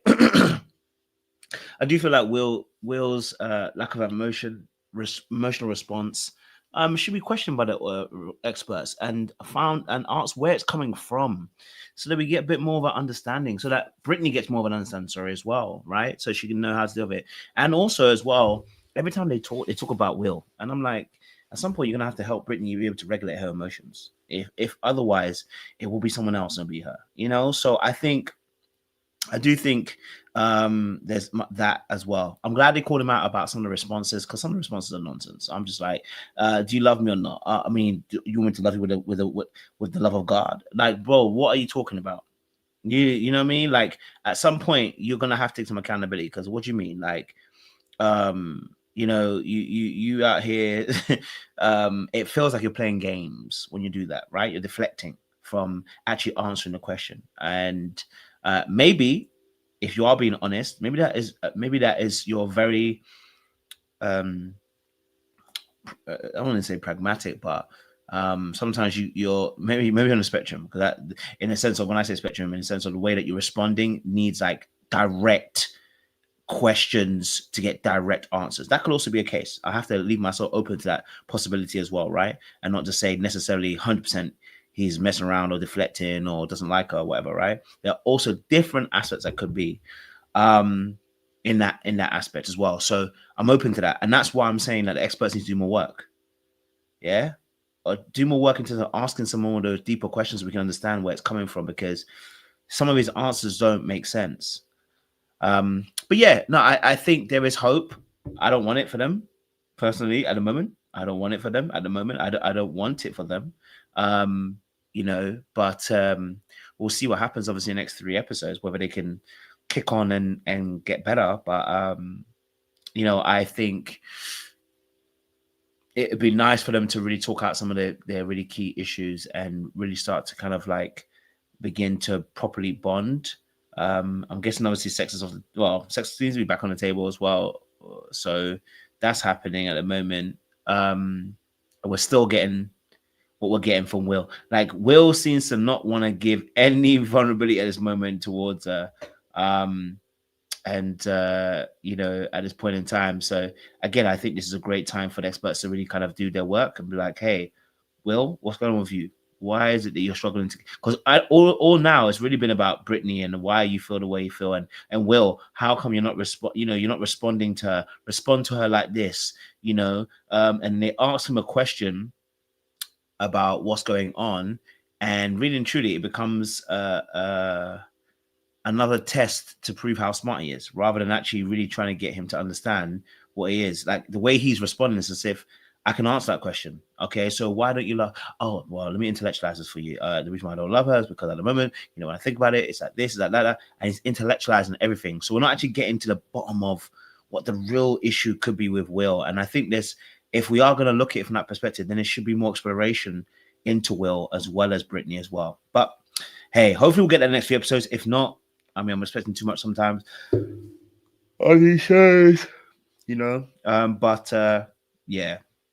I think you know, it'll be interesting to kind of watch and see. But anyway, my time is up. So listen, folks, you know, we're gonna be out, but make sure you guys are liking, you're sharing, you're subscribing. Again, thank you to Precious and to El Cid. Any shows coming up for you, El Cid, as well? I do a live watch on Fridays of Rated Love at 9 p.m. EST. My channel subscribers, they love to watch things live, so hey, we watch it live. Love is Blind Italy is coming up on the 1st of December. I'm covering All's Fair. People don't like it out there, but I'm covering it, and I found a niche of people who do enjoy that new lady lawyer show on Hulu. But I'm also covering maths. We're busy. Yes, Rosha, we're busy over there, and I have member Mondays on Mondays where we have adult conversations in my membership.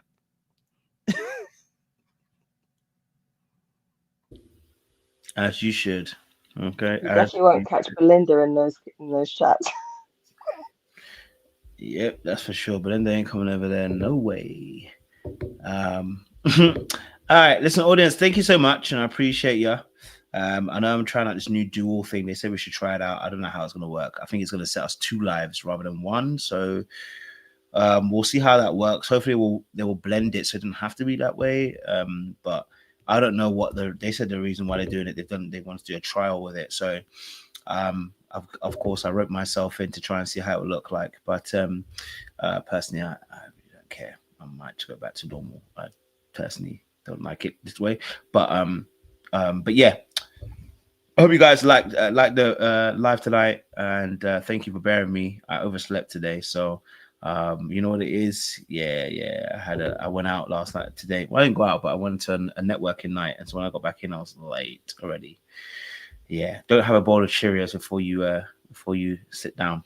All right, listen, people, appreciate you lot. Stay locked, stay loaded. We'll see you again very soon. And enjoy your night as well. We'll see you again next week for another informed conversation. Little black book, you know what time it is.